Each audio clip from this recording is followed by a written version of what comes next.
right. Mike is hot.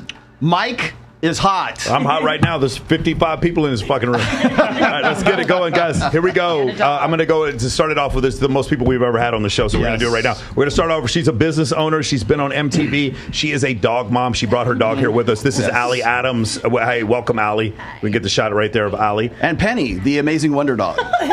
There you go. Can we get Penny on the screen? Hey, everybody over there, can you guys all move to your left? Move it all towards Ashley as much as you can. Move it more towards Ashley as you can. Beautiful. Okay, number 2, well, she's a model. She's a fitness influencer. It is Stephanie. How you doing, Stephanie? Good. How are you? Beautiful. She's also high as fuck. She is.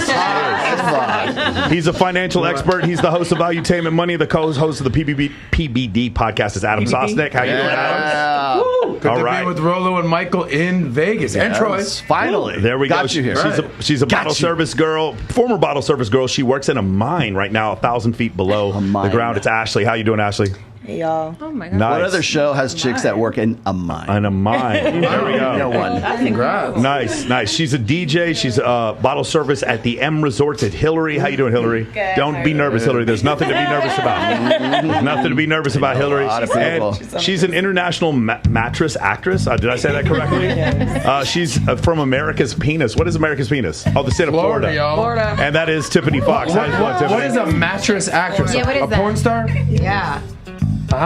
There you go. Or it can be Stanley's sleep number. There we go. Purple. You do your work on a mattress. Got it. She owns a beauty. She's over here right by the dog as well. She owns a beauty salon and a nonprofit organizer. This is Kirsten. How you doing, Kirsten? I'm doing well. Awesome. Can you talk in the microphone real quick? You guys, Jen, could you help her out? You guys got to split. Beautiful. She's an actress, a writer, a podcaster. It is Jen on the block with Jen. How's it going, Jen? Really, really good. On the block with Jen. It's not Jen on the block. It is on the block with Jen. Because Jen's not selling crack. If Jen was on the block, she'd be selling crack. Not anymore. But she's on the block with Jen. She's a real estate developer's on the block. Stop bringing up my past, Jen Michael. on the block, and she's a crack dealer. There we go. You're Nice. the Vegas version of J-Lo. There we go. Nice. You J-Ho out here. There we go. Could he still? Oh, my bad. No, Could he still get any crack? Here Just for later in the show? No, we're going to need some in a little bit. Exactly. But I got a plug. Okay, cool. And his We'll plug, talk later. and her plug is right next to him. It's a dating coach, a red pill content creator. It's Mr. Troy Francis. How you doing, Troy? Very good, Michael. Original member of Rule Zero. Absolutely. Thank you guys for having me. Great to be here. Loving Vegas so far. I was in Miami before. That's why I'm dressed like a pimp. And yeah, There we go, man. She is a viral content creator and an exotic dancer. It's Miss Aria. How you doing, Aria? There we go. Hey, Michael. Hey, good to have you. Beautiful. And Hey, Michael. I don't know what I did to deserve that. That's the kind of I appreciate that. That's Thank the you so kind of much. hey that she's met you before. There you go. She has met me before. Hey again, Michael. She's what are you, like a 23-time Playmate at this point? Something like that. She is a 23-time Playboy cover model. Maybe 15, maybe 10. Exaggerating. And she's the host of Inside OnlyFans, and she's my BFF. This is CJ Sparks. How you doing, CJ? Woo, hi, happy to be Is this your birthday weekend? August 16th. August 16th. Ish. Okay, ish. All right, got it. Okay, beautiful. And then also she's a bottle server at Tao Beach. She's also a model here in Las Vegas. It is Michelle Brittany Martin. How do you do, Michelle? Yeah, Michelle. Nice. Hey. All right, we got everybody here. Good. We got the intro. I had to get through that really quick. There's some technical stuff we had to go through. All right, real quick. Did you have anything you want to start off with? No. I just wanted to let everybody know that we will be doing this show today being the 10th, and then we're going to do this back-to-back. So the 17th will be the next time we're doing this as well. Yeah, so we're doing and next week. And you have something going on the following week. So the reason why we're doing back-to-back is I think I have something to do, too. The 24th is going to be Babes in Toyland. We're going to do that to support the Foster Friday Foundation. It's an animal rescue charity we're going to be doing on the 24th. And the 25th of August is going to be the final Girls of Summer Bikini Competition prelim over at Wet Republic. The winner of that, we're giving away $13,500 on that day, and then $16,000 on September 8th, which will be the final. So if you guys are interested in coming to that, you can please let us know if you or someone you know wants to enter into that bikini competition. So I did something for Rollo. I watched Barbie last night because I wanted to be able to better judgment. because I wanted to review it, and I went into this thing thinking, because my girlfriend hated it, that I was going to hate it, and there were some moments that are funny. Like, I'm not going to lie, like I really thought Will Ferrell was actually funny. I think Margot Robbie's a fantastic actress, but there were some parts of the movie that actually frightened me, like legitimately frightened me. I was wondering what do you think about it? I know you did a whole podcast. I did an entire. It's not. I did an entire show on it, and I got a bootleg copy of it, so I would not pay for this. So. But Shout out to Hindi. Shout out to the exactly. Hindi copies. Yes, thank you very much. No, I mean I broke it down. I hate to actually have to do reviews on movies, stuff like this, because it always sounds like I'm getting like way too involved. Well, you're taking this really, really seriously, and it's like, well, I am. But I'm also have to look at it from like sort of a cultural narrative on top of everything. Well, it's kind of your job, isn't it? I mean, it's a little bit. God, yeah. Unfortunately, yes, it is. Yeah, it is. And I was just going to say, I thought it was. I think some people were trying to read more into it than actually was there. The entirety of it was really sort of this statement on, I want to say like the war of the sexes, more or less. Mm-hmm. And you've got like, I don't know who, spoiler, I'm going to spoil Barbie for you right now. Sorry. So I'm going to spoil the thing for you. So the fact was, it was Ryan Gosling, right? He's plays Ken. So you've got like the Kens and the Barbies, and the entire movie is more or less premised on just sort of this battle of the sexes, and it just, all it does is play up, just cultural stereotypes, and really, I think, kind of encourages more adversarialness between men and women as a result of that. Well, I'll go over that. I'll actually read something to you here in just a second. Okay, yeah. Ladies, who here watched the movie? Who did? What do you think about it, Ashley? I thought it was good, but so did you hear that whole thing that was going on lately, where young girls were breaking up with their boyfriends because of the Barbie movie? Yes. Yeah. Because why? They're breaking up with their boyfriends because of the Barbie movie. Yeah. What were the reasons why? Well, the patriarchy. The patriarchy. Okay. And then like women need to be like more like single and separated, and then the men need to find themselves because they don't know themselves, and they define themselves based off of Barbie and the whole ordeal. Because that was Ken's fault, right? Ken wasn't created to be like, it's Ken's fault that he has to define himself on Barbie. Yeah. It's So fucking. I thought it was entertaining, yes, and I thought it, but at the same I time, thought Will Ferrell was really funny. yeah, I think there was definitely a lot of funny parts, but it was ridiculous, and the fans that went to go see it were just outrageous. Like my whole, like, I went to the actual movies to go see it. Yeah. I went by myself, and like I had like people like dressed up in all pink. All the boyfriends were there. All their gay friends, everything. Pink as well? Were the guys dressed in pink? Yes, Yeah, they were all dressed in pink. That's how men get laid now. Is they virtue it was wild. It's called virtue signaling pity sex. And then I'm gonna make a shirt. Virtue. At the bar, they had like a Barbie drink, and the guy was telling me that they were selling out of alcohol because of this Barbie drink, and everybody was in there with this crazy Barbie drink. It's been incredibly commercially successful, hasn't it? Yes. It's because he's tapped into what Michael's talking about. $1 billion. It's a brand, it's a thing. Pretty What I much. was talking about, which is basically capitalizing effectively on this war between the sexes, right? Well, it's capitalizing on a movie that's anti-capitalist, but it's capitalism. Yeah. Does that make sense? Yeah, you guys understand? Like that's how there's so many levels of irony to this whole thing. Did you see what they did when it comes to like how they promoted it? They promoted it so well on TikTok that they got guys to go and make TikToks about them wearing pink and going to go see Barbie to make it socially acceptable for men at our age to go see Barbie. Yeah. So they did all these TikToks with like young black guys and these like white guys that dress up in all like pink with pink Barbie backpacks, and they're like singing "I'm a Barbie boy in a Barbie world." There you go. That's awesome. Yeah. That we're right headed. Book of Revelation, chapter whatever the fuck. That's where we're going. Any other guys? I'm sure some of you have maybe have a positive review. Does anybody? I don't want you to feel afraid to like. Did anybody see the movie and you enjoyed it? Like, I'm trying to be as positive. I tried to be as positive. Can I read you my daughter? Go ahead. My Let's do daughter. it. The reason I even did this stupid video, I'm almost ashamed. I gotta get take a shower after this kind of thing. But my daughter said, "Don't see the Barbie movie." I'm like, okay, now I'm going to see the Barbie movie because you saw me because you just said don't see it. She says, do not see the Barbie movie. I was crying afterwards because of how bad a stupid woke ass society ruined it. It was so incredibly over the top, in your face, woke, man hating. Like there was absolutely, this is all like one run on sentence here.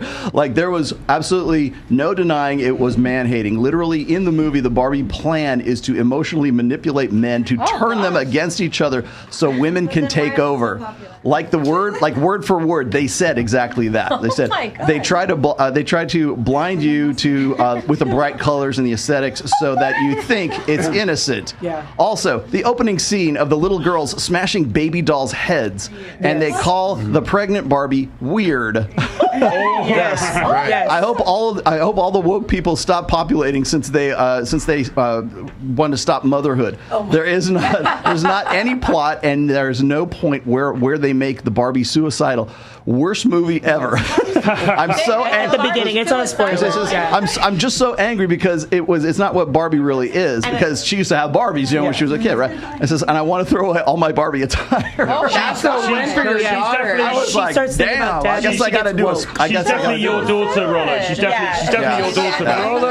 Rollo's Anybody else see it? Yeah, What do you think, Adam? Well, I went with the lovely Sydney. Sydney, yes. And of the two of us, I was like, we got to go see the Barbie movie. Yeah. And she's like, literally looks like Barbie. You met her last night. She's like, okay. But I wanted to get it for the cultural narrative that's going on here. Yeah. I don't see movies. There was so much meta stuff going on in here. Like, there's so many layers to it. Yeah. For me, it's sort of indicative of where we're at right now, is that the politicization of everything. COVID, vaccine, this, politics, politicization. And for me, the biggest takeaway, and you guys can chime in, is I think they said the word patriarchy like a dozen times. Yeah, maybe more. So if you didn't know what the fucking patriarchy was before this, you're Googling after the movie. And for me, the whole thing with the patriarchy, and women talk about this. No guys like, it's the patriarchy, bro. It's all women. And it is the epitome of victim mentality. Yes. Yeah. Today in society, you're winning if you're a victim. Oh, I'm the trans victim. I'm the gay victim. I'm the black victim. I'm the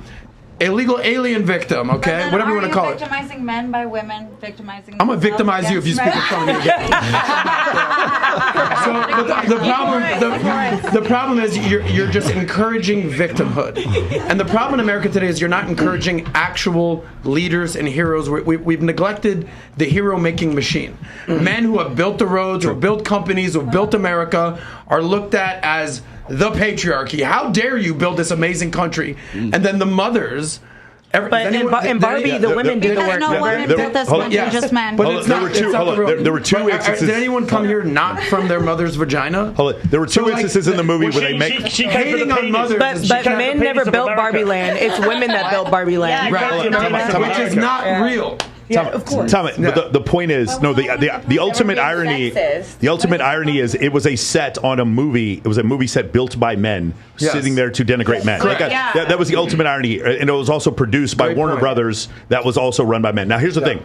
I'm going to bring up a couple of things, and I'm not. So first off, if they had just stuck with parody, I would have been fine with all of it. As long as it was funny, I don't give a fuck. It's not like if you watch Idiocracy. If you watch Idiocracy, all stupid people should be offended by that movie, but they're not, because they don't think it's talking about them. And the movie's funny, even though there's a lot of dumb people who should watch Idiocracy and be like, "Wait, that's me. I'm that stupid." Right? So the thing is with this movie, if they started funny, and I was like, as long as they stay funny, I'm cool with this. And there's this point in the middle. Do you remember where the mother starts giving that speech about we're blamed for everything? I have the speech for you if you want to. We're blamed for everything. Is our fault. And I was looking at Rollo, and I was like, man, that Ukraine war, man, that's the women's fault. Exactly. Fuck, man, I was just blaming them for that, bro. Meanwhile, it's the men fucking dying in Ukraine. Okay, hold on. But I want to point out the movie. What it does is it's funny, and then there's these like 2 or 3 points where the laugh track stops, and then here comes progressive narrative, and it's like, that wasn't cool because you were funny and you're marketing to kids,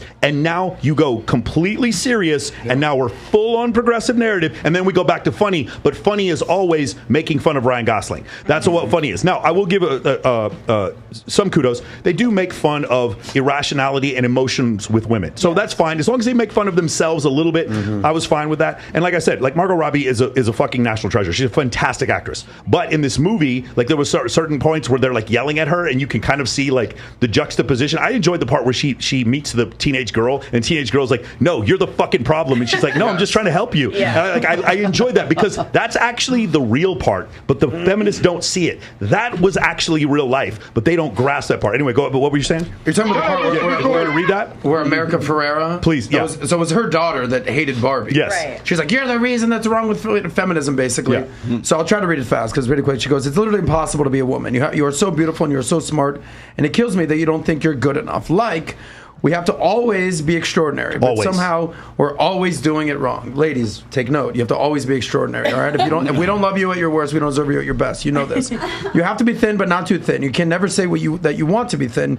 You have to say you want to be healthy, but you have to be thin.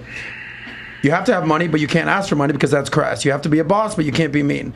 You have to lead, but you can't squash other people's ideas. You're supposed to love being a mother, but you don't want to talk about your kids all the damn time. You have to be a career woman that always say that you're looking out for other people.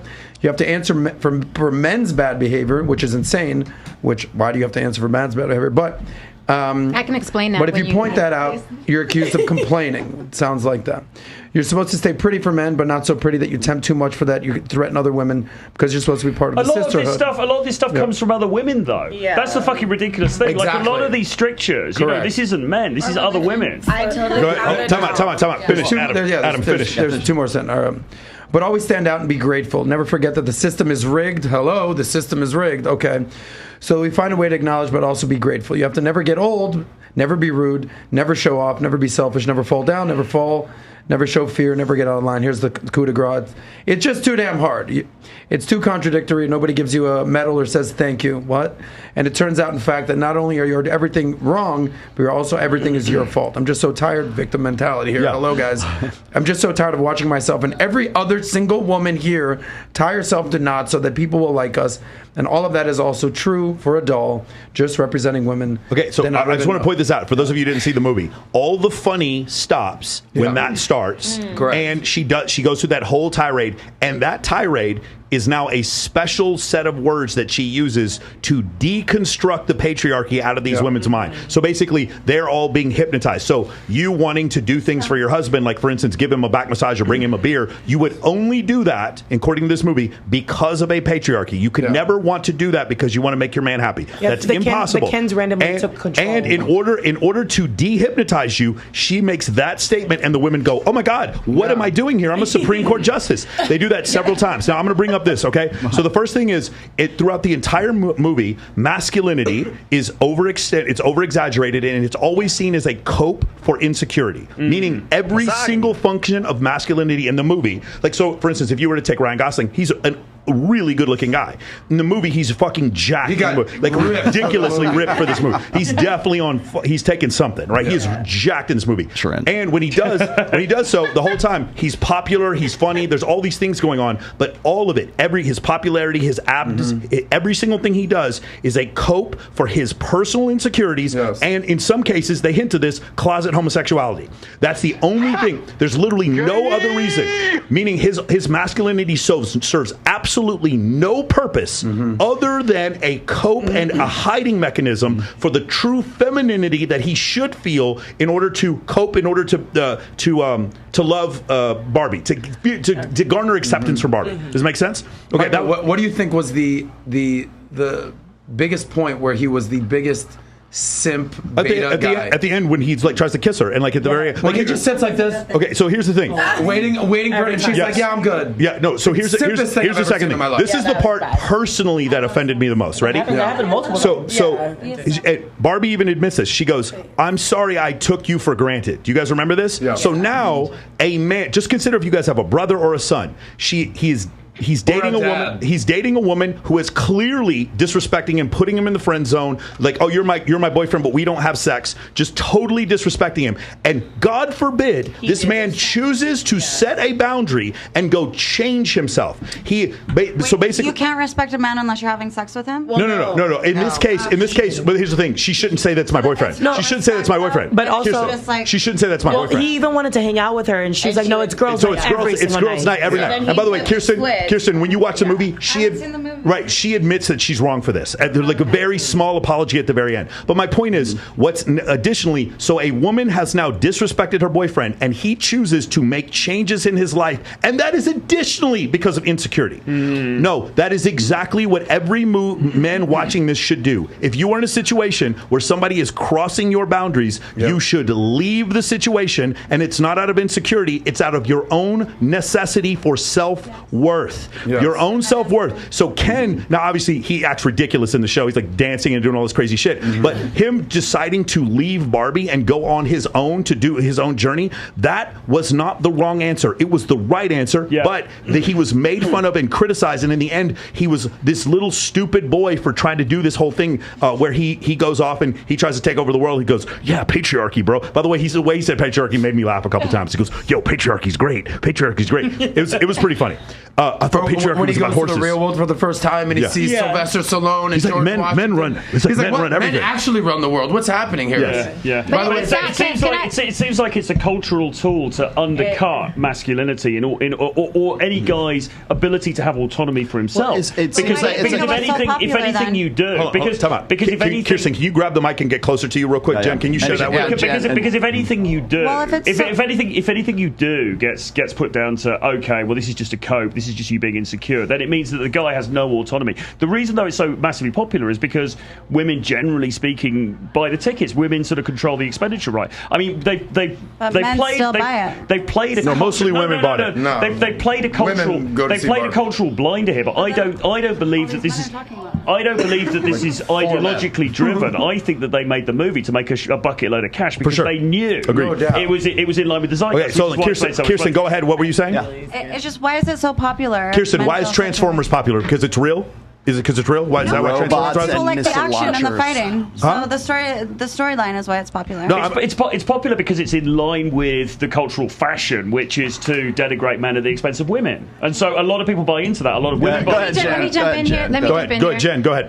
Okay, you said that victims are winning. If you're a victim, you're winning. I've never seen men be more victims. Yeah, we are. No one disagrees with you. In the past couple years, no one disagrees with you. I agree with you. Men are whining and crying and belly aching online about women. Why are we ignoring that? Who are those men? Who are those men, though? And you said, hold on. And you said if you had a son or a boyfriend or whatever, I would slap my son in the back of the head if he was this involved in Barbie. What do you mean? I would slap. No man should be this involved in a movie that's agreed. It's satire. He didn't see the movie. It's satire about fucking toys. Okay, so here's the problem. You guys lost your shit. No. Jen, here's the problem. It's not. What do you mean? You'd get upset with your son if he saw the movie or if he was playing with Barbies? Those are two separate things. I would be upset if he was this emotional over a movie about toys and satire. I'm caffeinated. I'm not emotional. We're on a podcast. I said Will Ferrell was funny. I didn't. I'm sure.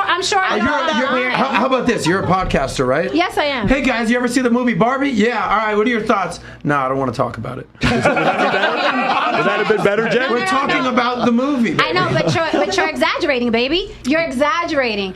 What am I exaggerating? Look. I come from a background. It's a bit of a cope, isn't it? I come from a background where my father would walk in and he wouldn't get into the affairs of women. These new men, these modern men. It's big dick syndrome. You suck.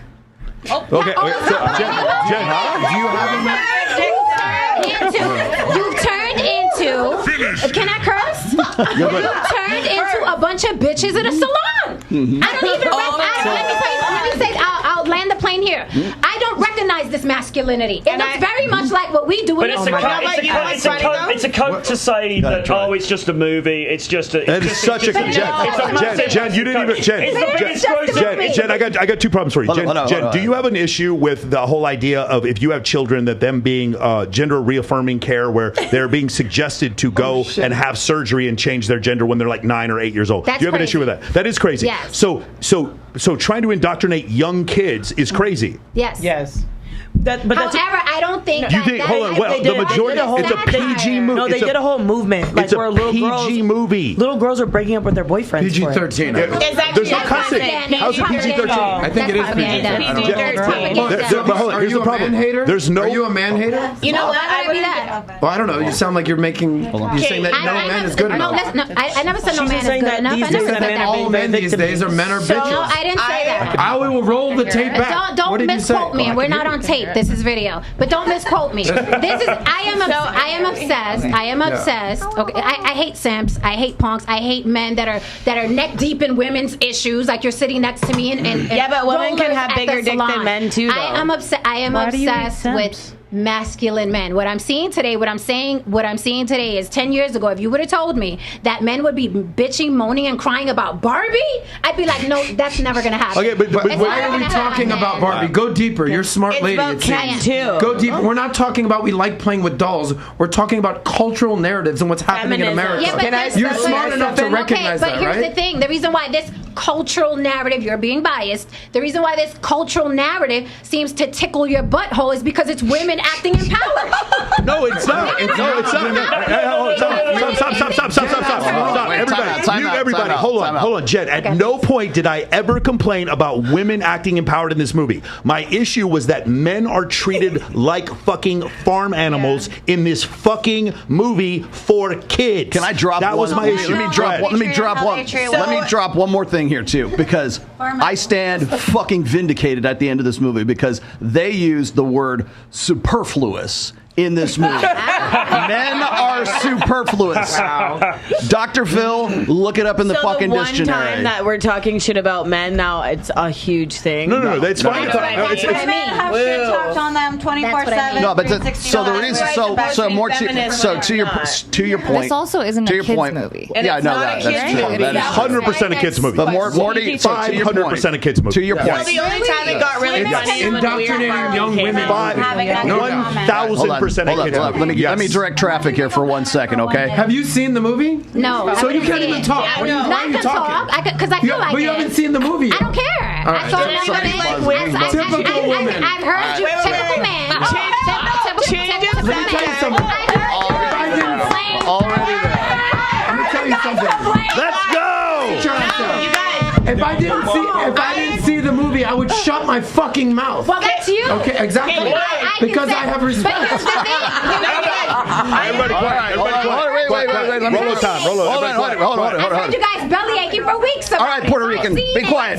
Some girls Men are do have speaking. bigger dicks than Here's the thing. Here's the thing. The reason why I made a big deal out of the word superfluous because guys, time out. Everybody be quiet. When I was on Dr. Phil, I mentioned that I said, "Hey, look, you're being like I'm on the second show. Actually, I said you're superfluous. You are actually an embodiment of what I was saying." When I got into that part, it was exactly what they were talking about in the Barbie movie. We have made men superfluous. They're nice to have around, but we don't need them. Every last time, on your show, on whatever podcast, on this show, on Fresh and Fit, I hear the same damn thing. I don't need a man, but I want a man. That movie was the narrative of that movie. The theme of that movie is they're nice to have around, but we don't actually need them. Men are superfluous. Then why does reality? But now you're talking about reality. That is the reality. We want you, but we don't need you anymore. That's reality. I need a man. You're coping badly with that. Jen, I need a man who can take CJ,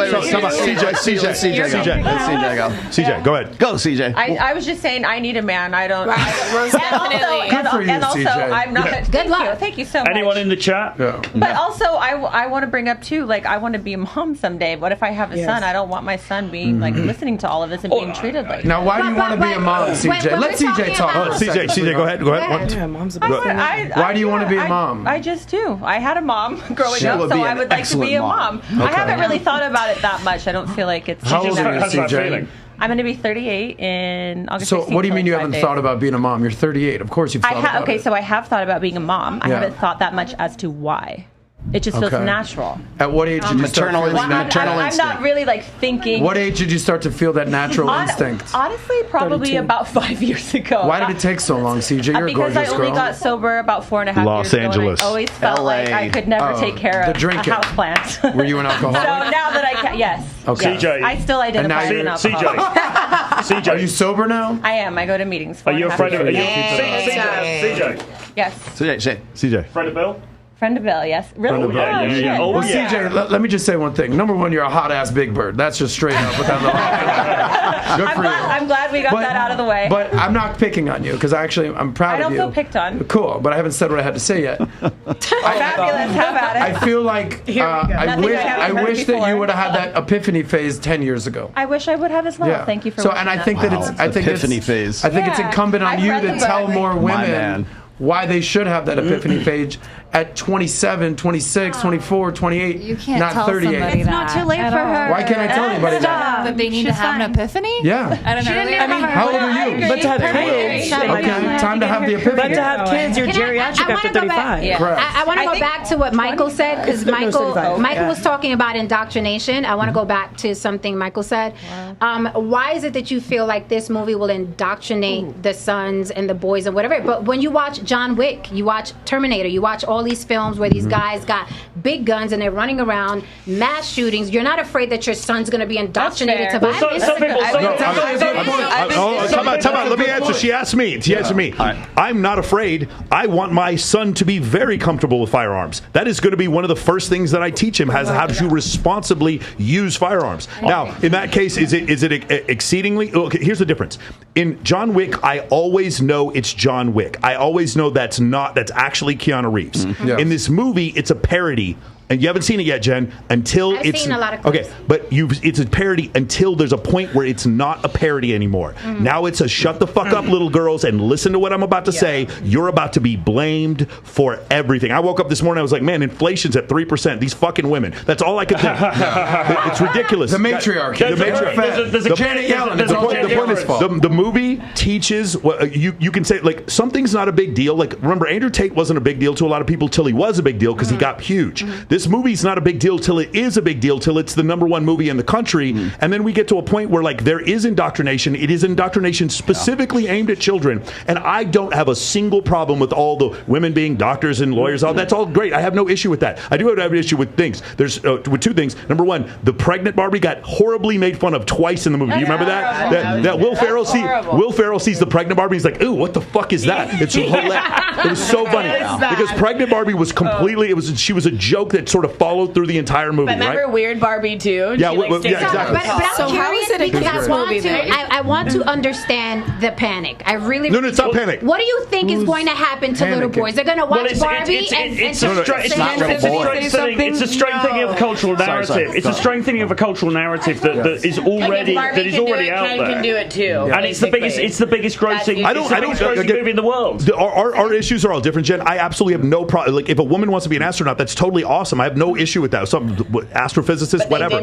But my issue, what happens then is that you make fun of the girl who's pregnant, and then additionally, what happens is a man and women are going to get into a discussion, maybe in high school, maybe in college. And what happens is when a man says, "I feel like doing this because I'm attracted to women and I want to work hard for my family," this movie adds to a narrative where he is now. It's like, oh, you want to work hard and take care of your family and have guns? Oh, I watched that Barbie movie. That's a cope. That's your masculinity hiding your insecurity. No, this world is full. This world is created. All these walls, everything in this society was created by violent fucking men who are willing to kill other violent men in order to conquer a territory, to provide a safe space for the women and children in their lives. That is the reality of the situation. They built these things, and men competed with other men. Do you understand? Women don't have as much testosterone as men in general. It's about 17 times more. Damn right.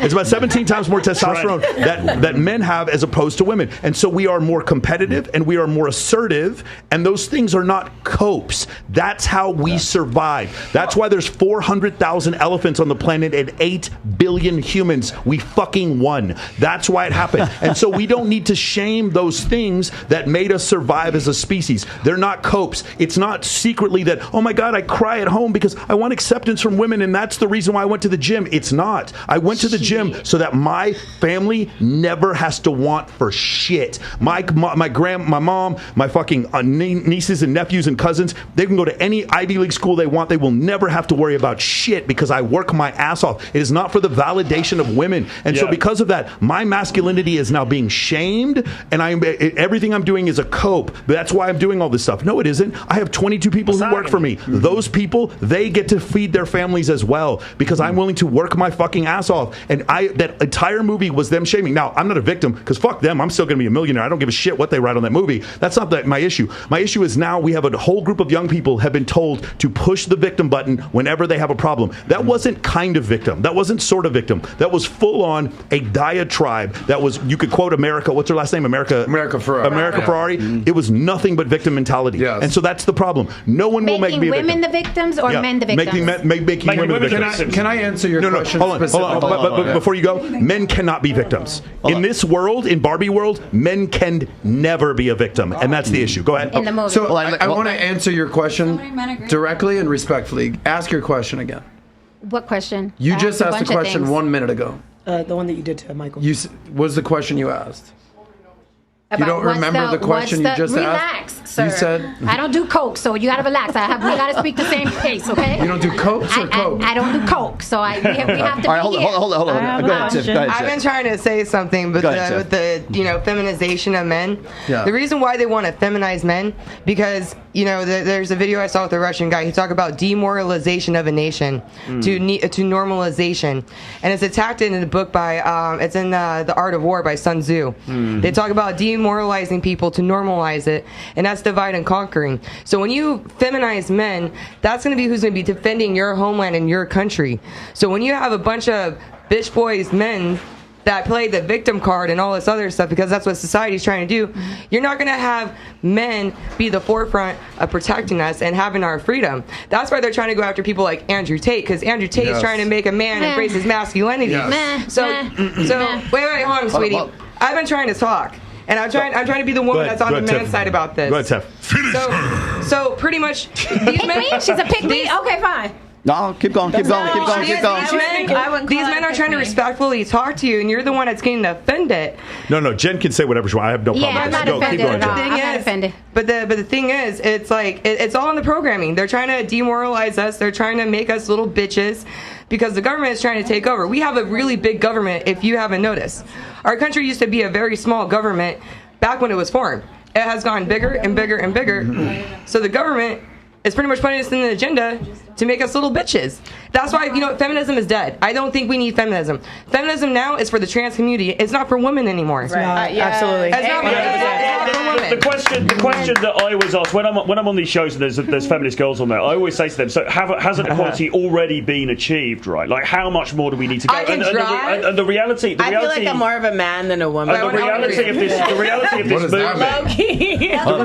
Go ahead, Troy. The reality of this movie. Hey guys, one at a time. One at a time. Troy's talking. The reality of this movie is that if equality's already more or less been achieved, and I think most of us probably would agree with that. I know that I've got some female friends who wouldn't agree with that, but I think most of us probably would. This movie is driving it even further nail into the coffin against masculinity. Like, it's going even further. Like, how much further do you want to go? That's what the woke people want to do. That's what the woke want to do. They want to take a man's masculinity away. Now, whether it's a deliberate sort of strategy, Kirsten, like you you're have to talk to the saying, microphone. whether it's a deliberate sort of strategy like you're saying, I don't know. Time out. Hold on, Troy. Here's what we're going to do real quick. Hold on. Here's what we're going to do real quick. Brittany, Michelle, do you have anything you want to say about this? I mean, I never seen the Barbie movie. The only thing I know is that Margot Robbie. Yeah, she got offered $250,000 to do feet finders. Feet finders? Feet finders. That's probably the most important part. Quiet. Everybody quiet. Let her talk. Because there was a couple things that showed her feet in it. I saw this meme the other day. That's the only thing I know really about Barbie. That is an important point. That's it. Talk about Arya. What do you think about this topic? I do. Thank you. I want to know. So you guys are saying that you think that you can teach someone how to be gay? No, that's not it. These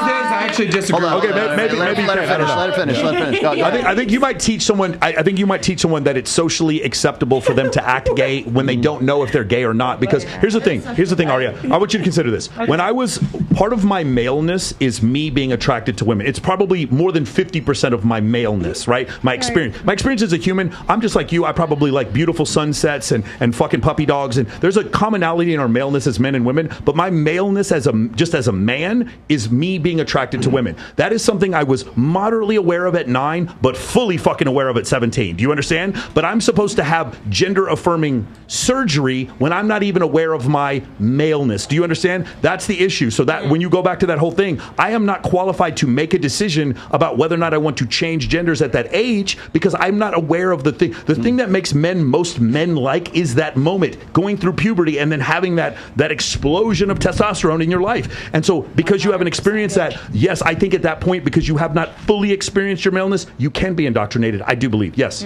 Go ahead. You personally, so at age 9, if you would have saw the Barbie movie, you think that would have swayed how you feel No, but right the movie was not indoctrination for homosexuality. There was very little talk of There's like maybe 2 scenes. Not that movie, but can I give you some stats real quick? Sure. But that's something that you guys argued about. Well, we're not really talking about homosexuality. We're not talking about that, but I will give you some stats. We're talking about shaming masculinity. Go ahead, Adam, and then I want Ali to talk. So Go we were ahead. just with Rogan last week in Austin, and Patrick was explaining to Rogan how America's just basically getting gayer.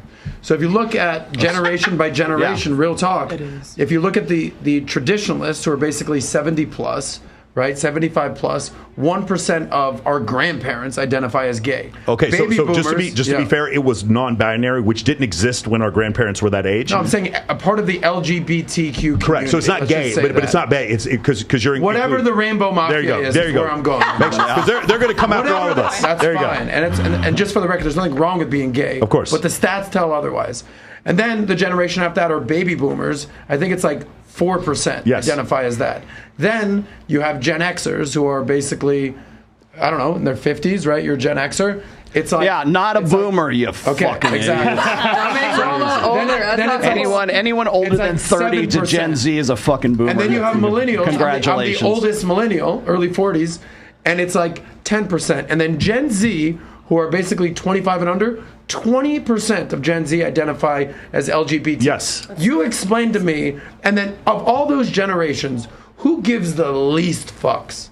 The oldest one. The oldest. Dude, I'm 80 years old. You don't give a shit? I'm gay. I'm 80. Meaning, Arya, what he's trying to say is that they're not coping to say, I'm actually gay, but I don't want people to know I'm gay. I'm in a nursing home. I'm 75, and I fought in World War II. I can give a fuck what anyone thinks. It's the Gen Z who is the most enhanced thinking about how people judge them. Yeah. And it's cool to identify as part of the LGBT movement. So the question of nature versus nurture, this is clearly not a nature situation. Correct. It's not natural. This is nurturing the LGBT. So from a nerdy way to explain it, natural selection would allow for some people to be of alternative lifestyles, but natural selection does not change in a few generations. It would take thousands, or maybe hundreds of years for something. For a change in this, for you to have an increase in the amount of homosexual men or women or whatever to happen, that would happen over the course of hundreds of years, not over the course of 50 years. 20 years. Yeah, 20 years. That doesn't work. Natural selection doesn't work over the course of 20 years. The coolest Charles Darwin motherfucker out there. Therefore, heritability cannot be the explanation for this. It must be society. Are these people genuinely homosexual though, or are they just identifying as something within that spectrum? Here's the interesting question. If you make the argument that homosexuality is heritable, but you can't make the suggestion that trans is, because trans is something you don't genetically take on, right? You don't inherit trans, but you can. Your genetics, there are studies on this, don't come after me, that state that there's a certain amount of population that's always going to be homosexual. That's fine, but my point is those different people, like for instance queer, which I kind of understand what that means, that's the Q in there, those things are very different from other people. Also, there's the other thing, I will say this, as far as bisexuality and lesbianism comes, those are two very different things. A man being homosexual and a woman being lesbian are not the same genetic expression. They are very, very different. Men's sexuality tends to be binary, they are gay or not gay. Women's sexuality, I know women that are fully into women and tolerate penis, and I know women that are fully into men and occasionally have a fucking threesome. Women have a spectrum when it comes to their sexuality. Men do not. Men tend, and the reason why we know this is because there's a great book on this called Dataclysm, where they go over this, and bisexual men tend to message men on dating apps. They don't message women. Whereas bisexual women will message men and women. Bisexuality with women is a spectrum. For men, it tends to be more binary. So that means it's not the same genetic expression on both sides. There's even teacup rooms. Yeah, but when you go back to what you said before, trans is not something you inherit. Trans is something that culturally you come into and say, this world, because there may have been people who wanted to be trans in the 15th century during Genghis Khan, but were like, no, I'm not getting my fucking head cut off, so I'm not doing this shit. There's probably people who wanted to be trans in Iran in 1984, but that's not going to fucking happen, so that there's a different way of looking at this. One is genetic, one is culture. Go ahead. I think it's something that like you're kind of born with. Like my mom, she left my dad when I was 2 for like a woman, but it's like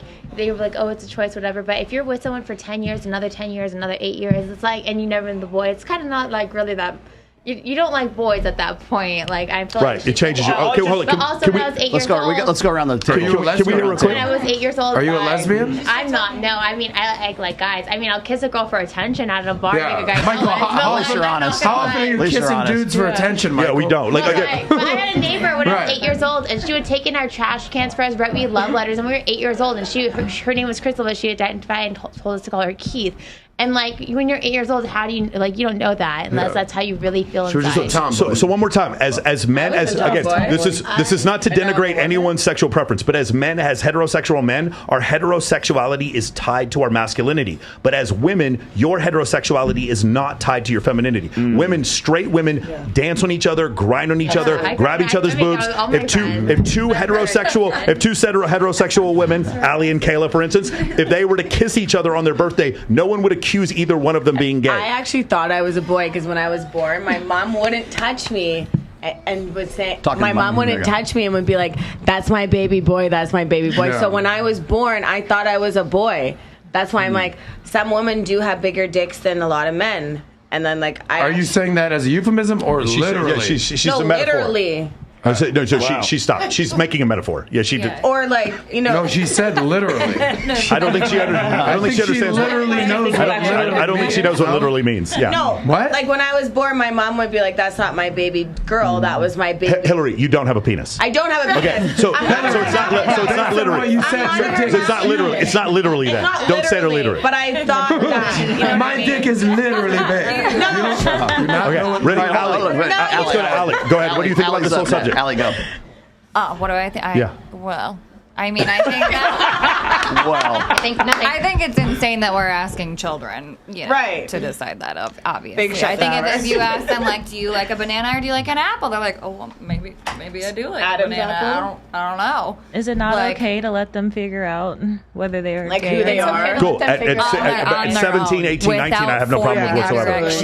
Without giving them options. High school. And usually when they're about 17, 18, that's when they develop. Listen. I want you to let you guys understand. These same people who are allowing for the freedom of these people to change their gender at that age mandated that these same people had a vaccine before the age of 9. Okay, they mandated that. They also said that these people cannot smoke. And when I say people, these minors, they cannot smoke, they cannot drink, they cannot join the U.S. military, they cannot run for Congress. They can't do any of those things. In those cases, their private parts. Correct. In those cases, it made no difference. But here's the reason why. The only reason why you would need to do this at such an early age is because of indoctrination. There's no other reason. If your argument is, hey, let them make their own decision, let them make their own decision at 18. And the only reason why you'd want to do this before that is because if you have someone transition before puberty, the transition takes better. Yeah. That sounds like indoctrination. Let it go. I am a parent of a 5-year-old, so if my 5-year-old came to me now with this conversation, there's no way on earth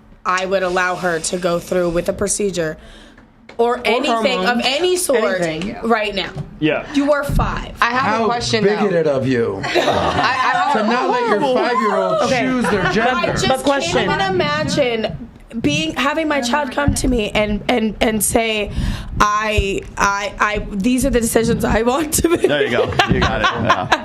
And I want to make it now. Like you haven't even begun to know who you are. So I think in our time back in the day, everything was called a tomboy. So my mom let me wear Jordans. Great. She was like, it's okay if you don't want to wear pink, you can wear blue. It's whatever you want. But it was never like, you think you're a boy. No, absolutely. So you're just a tomboy. Well, the problem is the medical procedure is now becoming mainstream. Yeah. So now it's becoming sort of like not the default, but it's certainly becoming closer to the default. So it's like, well, you're a tomboy. Well, hang on a minute, maybe you need this procedure. I was anecdotally talking to a young woman who, by the way, very liberal.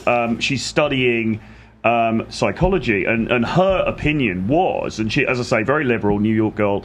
She was saying basically that she feels, and she knows certain professors in her academy who privately feel that actually there should be more research being put into what are other ways of approaching gender dysphoria, because at the moment the default is, well, get your junk cut off, and the difficulty with that is that anything else, any other conversation is being shut down, you know, by academia because it's seen as bigoted. Have you seen the panel that they did where it was they took a bunch of people that did actually transition and they regretted it, and they actually detransitioned against people that actually transitioned? So like the people that detransitioned were trying to say that like they wish they had more counseling before and actually address the core issues. And they may have wanted to inevitably, or maybe didn't want to, but there was never any type of like getting to the core of it. And that they literally went in, they had one conversation, they approved it with the medical, and they went and got their transition. And then even like one of the girls, which was originally a guy,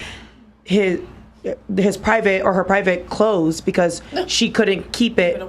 He that went to a she couldn't keep it, and like now messed up her whole thing because she was like kept saying her mind is messed up now. She doesn't have any of this. Listen, and the problem is that you can't even discuss this. It's very difficult to get research funding because it's seen as transphobic. Because if you say to somebody, well, it might not be that you're genuinely gender dysphoric, it might be some other issue. The issue is you want attention. That's basically what it is. Would you say you're just gay and boring? Would you say you're gay and boring? I think I have a unique position on this whole thing, which is that because we're looking at a generational difference here, where it's like Gen Z is like, what 25, 26, 28%, something like that. The percentage that identify, right, that as homosexual or transgender or you know, what a gender alien, whatever the fuck it is, right? The reason why is because they want to feel special in an age where we're more globalized. Everybody thinks that the internet is this, and we're doing it right now, right? Everybody thinks that the internet is this huge extroversion, when in fact it's really an introversion. And so what happens is people want to feel special. They don't. Gay is boring now. Once we ratified like homosexual or like same-sex marriage, that wasn't enough. Now we have to have something else. Now we have to be, there's 72 different genders. I'm a demi-boy. I'm a whatever the fuck I am, right? So what my point is this is like, you're not trans, you're not a demi-boy, you're not a fucking furry, you're gay, and you're boring. That's what you are. And you're just looking for something so that you can stand out in a crowd that is now a worldwide global crowd. I'll tell you what, the people your same age. Rollo hit the nail on the head. It's like, to use like a gay fashion term, it's like, oh, you're gay? That's so last year. It's all about the tea now. Unless you're not cutting your dick off and transition as a kid, that's last season. Go ahead. Just to be a gay or lesbian. So I have a question. So it's like, you know, people are like wanting to do this as like kids or like teenagers and stuff. Well, I don't understand, and also the people detransitioning. Why don't we make it at the age where their brain is fully done developing? Because like that's what we're talking about. 25 years old. That's what we're talking about. It should be 25 years old. I'm not done yet. That's 24 years old. I'm not done yet. Because over where Troy's from and stuff, it's known as like it's genital mutilation, and the UN recognizes it as like a really big humanitarian issue, and that's what we're doing here in the United States. Is we're doing genital mutilation to children, which should be child abuse. Same with on animals. Circumcision is genital mutilation. It's child abuse. But same with on animals too. It's the same. Buying new genitals, you got to be sure about, because it's like buying a new house. I think it's a little bit more than that. But I can see that. I can sort of a metaphor there. What's your name again? Tiffany. Tiffany, are you like a red pill porn star? Yes, that's exactly right. That's an oxymoron. I'm struggling to understand 100%, yes. And no, this is not my wife. Go ahead, Jen. Everybody quiet. Jen. My wife. I don't think that agendas are demographic specific. When we think about agendas and the feminization of men, they're also telling women you can be fat. They're also telling women you can be a man. And you disagree with that as well? You can. It's an operative. It's not my business. It doesn't affect me at all. Okay. It doesn't affect me at all. But when we're talking about everything is gayer now, is that the fact, or is it just people are more comfortable being whatever they want? I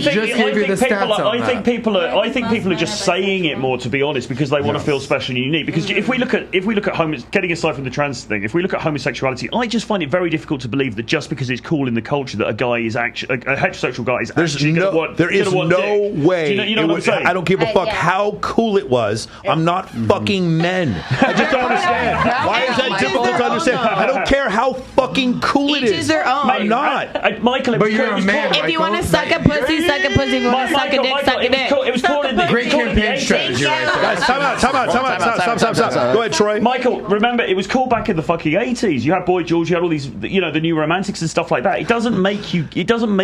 You've never been more British than you are right now. Absolutely. I don't think the problem is gay people. I think the problem is lack of masculine men. Where you guys can talk on the side of masculine men, a lot of men have forgot that their purpose is to provide and protect women. Yeah, but a lot of gay guys. Hold on. Wait. Hold on. I got you. You know what? Gay guys are masculine. Okay, that's very good. To your point, and to your point as well. You're saying all these guys are like pussies and they're not manning up and they're not living up to the responsibilities. Perhaps that's because we have cultural narratives like fucking Barbie that is teaching them that they are superfluous. It's coming full circle now. No, it's not coming full circle. It is. Because listen, even back in the day, watching my father be a very masculine man, guess what? I had uncles that were not. How do you think he became a masculine man? He probably didn't watch TV. You don't remember all the TV shows like Homer Simpson where they're all bumbling. All the men in all those shows were bumbling dolts. Every single one of them. They were never the hero. They were never the good guy. It was always the wife who was smarter, the daughter who was a genius to take care of the stupid husband and the stupid boy who kept getting in trouble. That is the narrative for 55 fucking Mom shows. has to save him from himself. But wait a minute. But why are we acting like? Listen, the majority of humanity is cattle, male and female. The majority. Okay, so that leads to my next. Can I lead to my next case? Let me go to my next part of it. Can I respond to one thing? Go ahead. Time out. Stop real quick. Let's go her, and then we'll go over there. Respond to one thing, because this whole conversation initiated with your very poignant question about like, so what's wrong with that? Like, what's wrong with the Barbie movie? Why are you beta men talking about this? No, I said what's the panic? Right. Like, what's the panic? And I'll tell you, and nobody's panicking here, but I'll be very direct with you. So it's You're been so emotional. Yeah, exactly. God. It's been a slow drip for years, drip, of basically toxic masculinity and basically the rise of feminism, but. The narrative, the theme, the slogan, the future is female. How many women have heard that before? I've heard that. Okay, the future is female. Okay, so what does that mean for men? So that we don't have a future? What does that mean? So Good point. all of a sudden, the future is female has opened up the floodgates for men being second-class citizens, women running the world, and this slow drip has turned into a tidal wave of basically men being simps. If you want to be a fan of Andrew Tate or Rollo or Adam or Troy or Michael, you're toxic and you're fucked up and there's something wrong with you. But if you start watching Barbie and you're all about the patriarchy and you're basically feeding into that narrative, you're a female, you're a boss babe, and it's basically ruining the exactly traditions that we've created of all of society, not just in America. So to answer your question, it's not a Barbie thing, it's the tidal wave that the slow drip started with that is basically seeping into America now. Go ahead, Troy. Just one thing on the homosexual. To be fair to the gay community, I mean, in London, some of the gay guys, we're talking about masculinity and femininity. Some of the gay guys in London are fucking jacked because they're all on track. They're all jacked. And they're all fucking sexy. But what this might relate to maybe is the decline in testosterone. Yes, maybe you guys. Something I talked about as we get it further and further away from a survival scenario. What's going to happen is, but it wasn't just that people needed more testosterone in order to live in a more agrarian society. It's additionally the people who did not have high testosterone were able to breed more. Meaning, the guy in 1850 with broad shoulders who was able to kill, hunt, and farm was rewarded in society by having more children because he would have a strong wife and have a bunch of kids, and so his children would also have that increased testosterone. As we get further and further in society, and once we have people living behind, working behind desks, they require less testosterone, but they make a lot of money, and so they're the ones having children, and so that's one of the reasons why. I bet you if we looked at the guys who stormed Normandy and the guys right now, their testosterone levels, I bet it's the same. If we looked at NFL players in the 70s, I mean, other than the guys on roids, the NFL players in the 70s and the guys now, I bet it's the same. Boxers back then, Just I bet the 49ers. The top of the society, I bet you it's the same. But in the middle, obviously, we're not rewarding men for being masculine is not the right word, but physically strong. It was, and but assertive. it was interesting. I saw that show that you guys did when Zerka was here and with Adam Alliance. But then the show afterwards with Glenn, and you guys were talking a bit about testosterone and TRT and stuff, and it's there's the being jacked and being strong and being like a killer. There's that side of it, but there's also the mental acuity and the mental agility and stuff as well, isn't there? And it does seem, I mean, getting aside from the physicality of it and can this bloke wrestle you to the ground or whatever, there's also, it seems to me like a lot of guys, certainly that I coach as a dating coach, they're kind of pussified, and it's not about their physical ability, it's like how they're coming across. They don't give themselves permission. They're like they're very weak, they're very simpy, they're very fucking pussified, and that I think is a big problem. How did that start though? How did those guys become those guys? They watched the Barbie movie. I think that's the problem. I think it's cultural selection, meaning a 70, say from 1950 to now, society would select for a certain type of individual to breed more, and that has changed now. Now it's happened where the wealthiest men in the world are overweight, short, and not exceptionally strong. Right? Doesn't it have to do with the food too? Like, isn't there more estrogen in the food? I mean, there could be, but I don't think that's population-wise. I really do think it's a matter of there was a necessity to be big and strong, and those men had more children, and that is not the necessity anymore. Well, you have Lizzo saying fat is beautiful, big is beautiful. No, that's culture. I'm talking about evolution. Now, here's the one thing. Here's the last thing I want to lead up with the whole Barbie thing, and this is the idea of a patriarchy. I think it's a meritocracy, not a patriarchy, but for lack of this, for sake of argument, I'm going to say there is a patriarchy. If there is a patriarchy, the victims of the patriarchy are... Who commits suicide more? Who is more likely to be homeless? Who is more likely to die in an accident? Who is more likely to work a 9-to-5 job with no compensation? Who is more likely to be taken in? Who is not 80% of victims of violent crime are men. If there is a victim of a patriarchy, the victims of the patriarchy are low status men, because even the girl at the trailer park can marry her way out of it. She can move up one socioeconomic class. Yeah. One thing, I'll wipe your little white trash ass up right now, girl. One thing my girlfriend and I have in common is that when I was her age, I was just as broke as she is now, right? And I'm in a very different socioeconomic class. As a man, I don't care at all how much money she has. I could not care less. Yeah. And from her standpoint, whereas she didn't get with me because of how much money I had. She had no idea. For the first week we were together at a resort in Mexico. While it doesn't matter, if you read the 37 culture study, what you find is in all 37 culture studies, women 200 to 300 to 500% more care about resources more than women do. Women care more about a man's ability to acquire resources than women care about a man's. So like Zerka said, men would marry a McDonald's server and women would not. And so that's the difference. Can I ask a question for the panel? Because I think what you're saying is such a great point.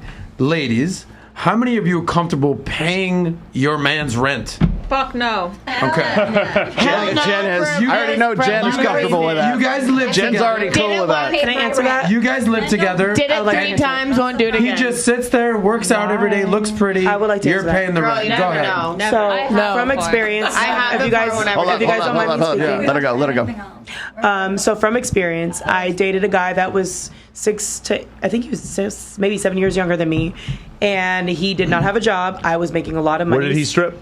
Oh, sorry, my bad. He was actually a regular person. Like, and we just so happened to at be. least if you're gonna get a broke dude, get a male stripper at least. No, I mean, right, Ali? Right, Ali? Get a male stripper at least.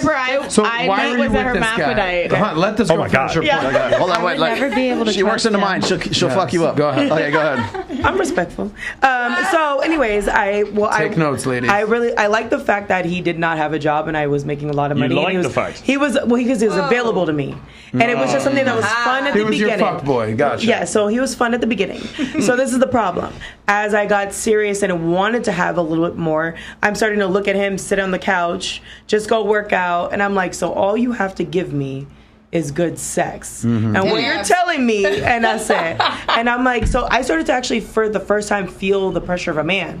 I'm like, if this house burns down, I'm gonna have to put the dog on my back, I'm gonna have to carry you, and I'm gonna have to walk out the store. But you could carry him. Give me your name again. Ashley. Ashley, welcome to our world. Yes, no, honestly, because thank you, because we're paying the rent while you sit your ass out doing yoga all day, and we're cool with that. To bring it back down to the point, I forgot.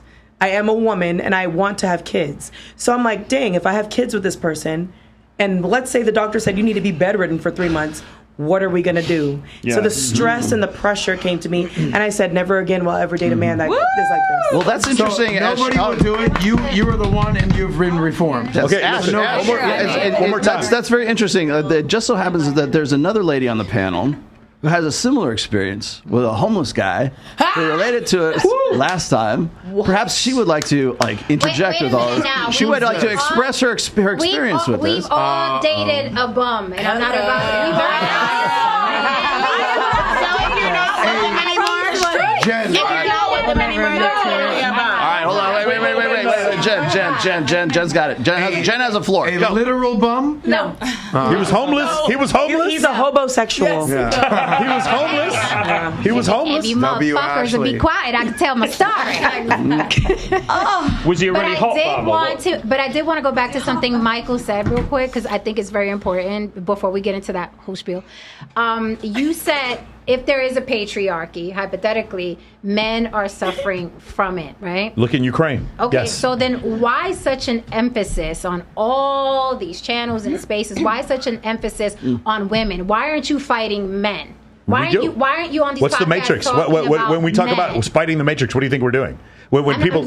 I'm not talking about the movie. Yeah. I'm talking about No. men Oh, she in doesn't general. understand. A matrix is a metaphor for actually the establishment that is made of men that try to control us. We absolutely do. Yes, 100%. Okay, because I don't think women could. That's don't basically control. all I've been doing this week is fighting other fucking men. Yeah. Thank you That's very why they much. have The these ultimate- men of action things, because that's him fighting men to bring them to not be on the couch. Exactly. Yeah. So he's trying to help them. Anyway, go back to what was your point? Okay, no. So my to be point clear, was your point that on these male shows we talk too much about bitching about women and not? That's exactly my So point. it gets views. It gets views. I don't care. I like to pay my rent. Which is fine, but I would probably want to hear what you guys say. AdSense. The That's all I ultimate care point of about. why we do these shows is for male improvement. To educate men. But to educate men, because the Achilles heel for men are all you bad bitches. And basically the whole premise is men focus on self-improvement, make your money, stop fucking looking around at all the shiny objects and the fake titties, and make your money and do what you got to do. And if you become that dude, then you can have all the bitches. Okay, not just the one that disrespects you. Okay, well, I agree 100% with that. Iron sharpens iron. You should be concentrating on masculinity and building men, not teaching the nature of women, because men will never get it. No, but men need to understand you can get the nature of women. women. You are 100% you can learn the nature of women. The huge value of these shows, all these shows like this, is that guys, probably for the first fucking time, really, because this is quite a new format, get to hear women themselves expressing the things that they think and the things that they want. And guess what? It's fucking the opposite of what a lot of blue pill guys think. A lot of guys are sitting there thinking, oh, she's such a beautiful princess, she's so amazing, blah blah blah. In the meantime, she's on a show like this, saying that she wants to fuck the pool boy because he's got a top up, whatever. Hey, leave my wife alone, bro. Hey, one more time. I want to express this one more time. We just talked about right here. The women were not comfortable with paying a man's rent. No. Again, the 37 culture study by Dr. Buss. Women were more interested in men's ability to acquire wealth than the other way around. So which two of the two genders is constantly competing? Which one, guys? It is the men. That is why we have more testosterone, because evolution created us to compete. If we are the ones competing, that means we are stratified based on our competency. And so the victims of the true, if there is a patriarchy, the true victims of the patriarchy, the lowest rung of the patriarchy is poor, low status fucking men. Yes. It is. It is undeniable. How many homeless hot women do you see? No. Zero. She used to be homeless, and now she's killing it. So you can name one homeless hot bitch. And there's one in Vegas. I know so many dudes that are homeless. All right, There's so many homeless men. Any pretty girl can find herself. I have two things. One, she will never date a bum. That I already know. Two is this: is that if you want, you get the men you deserve. You get the men that you create. Okay, so when we're talking about, these guys need to stop talking about it. Just the problem that most women have with the red pill, with these shows like this, is they would rather you talk about becoming a better dude because they want you to be a better dude for them, not because they want to be better for themselves, but because they want to be better for them. They also might not be comfortable with female bad behavior being brought. Let me finish up just real quick. But don't you more want better point. women for you? Yeah. Well, great. But here's how you get that. Let me know where they're located. Here's how you get that. You understand the nature of women. That's why we talk about this. The problem understand the nature of women. The problem that women have, women have with the red pill is that they see it and they see it as like men revealing these unflattering truths about about women's nature. That's why they don't want guys talking about this stuff. They don't want to have this.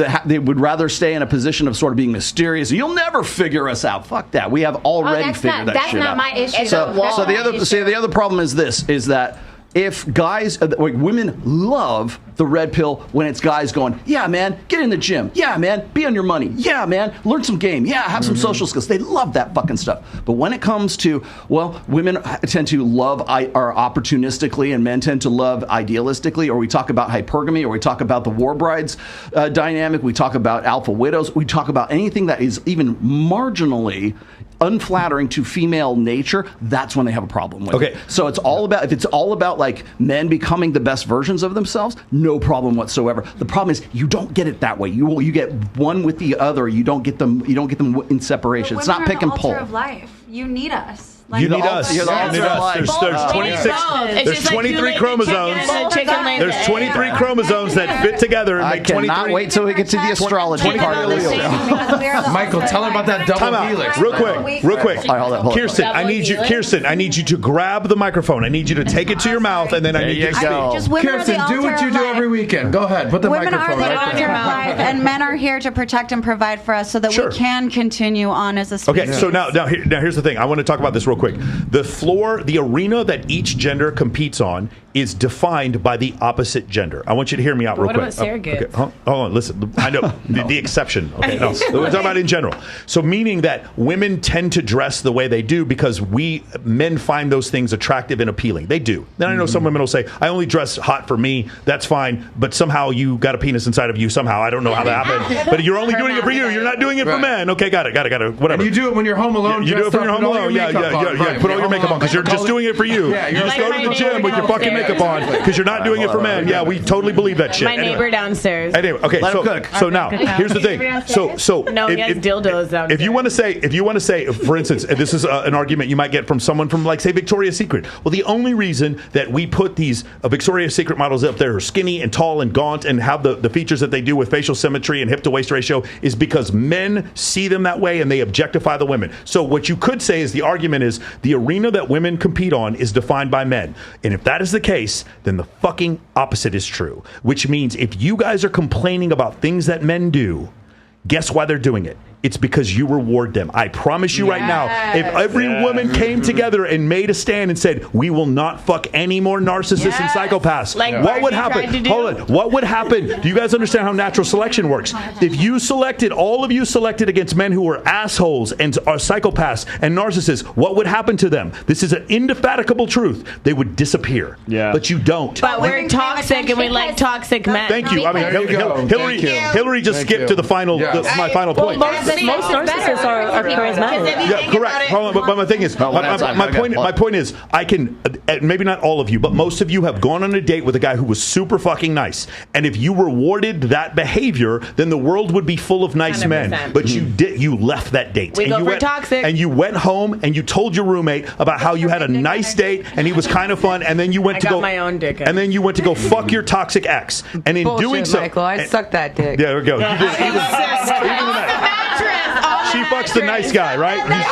Tiffany fucks the nice guy too. Okay. Anyway, the point is, I promise you, and this was if you guys ever read When Men Behave Badly by David Buss, actually, at the very end of the book, he talks about this, and women find this the most offensive part of all. If you really wanted men to change, you could change all of it by not rewarding the behavior that you don't like. Guys will start being nice when women start fucking nice guys. They'll never do it. Again, one more time. I'm going to say this, and there is no argument against this. If you wanted men to be nice, case, all you had to do would be to only fuck nice men, and the entire world would change. But the reason why men are the way they are, the reason they are competitive, the reason they are assertive, the reason they go to the gym all the fucking time is because those are the behaviors that you reward. No, and if you believe anything, you can believe any. Oh, it's young girls, it's old girls, whatever. It's like you are who you eat, and you are who you fuck. When you say young girls, you mean she said young girls. I said you mean the type of girls that guys want? It's the 21-year-olds not old ass annoying women. No, it's like you are who you eat and you are who you fuck. So it's like you're wait. Let's let the birthday girl tell us if this is true or this is not true. What? Are you more into like a different kind of guy at 30, soon to be 38, than you were rich ones. You just fuck the rich ones, right? It's been like that for a little while, but I mean there were some losery rich ones. And CJ, where has that gotten always you? Been rich. Into AA, sober for 1.5 years. Maybe that wasn't the best path. Getting paid to party tomorrow at the Sapphire Pool. CJ, what did you say? What did you say about Bad Boys? Did you say you liked the Bad Boys for a bit? At one point, did you like Bad Boys? At any point, did you like Bad Boys? Are they toys at this point? Well, I mean, I dated a dating coach, so maybe he was. Did you ever date anyone who lied to you? Yeah. Okay. So the point I'm trying to make the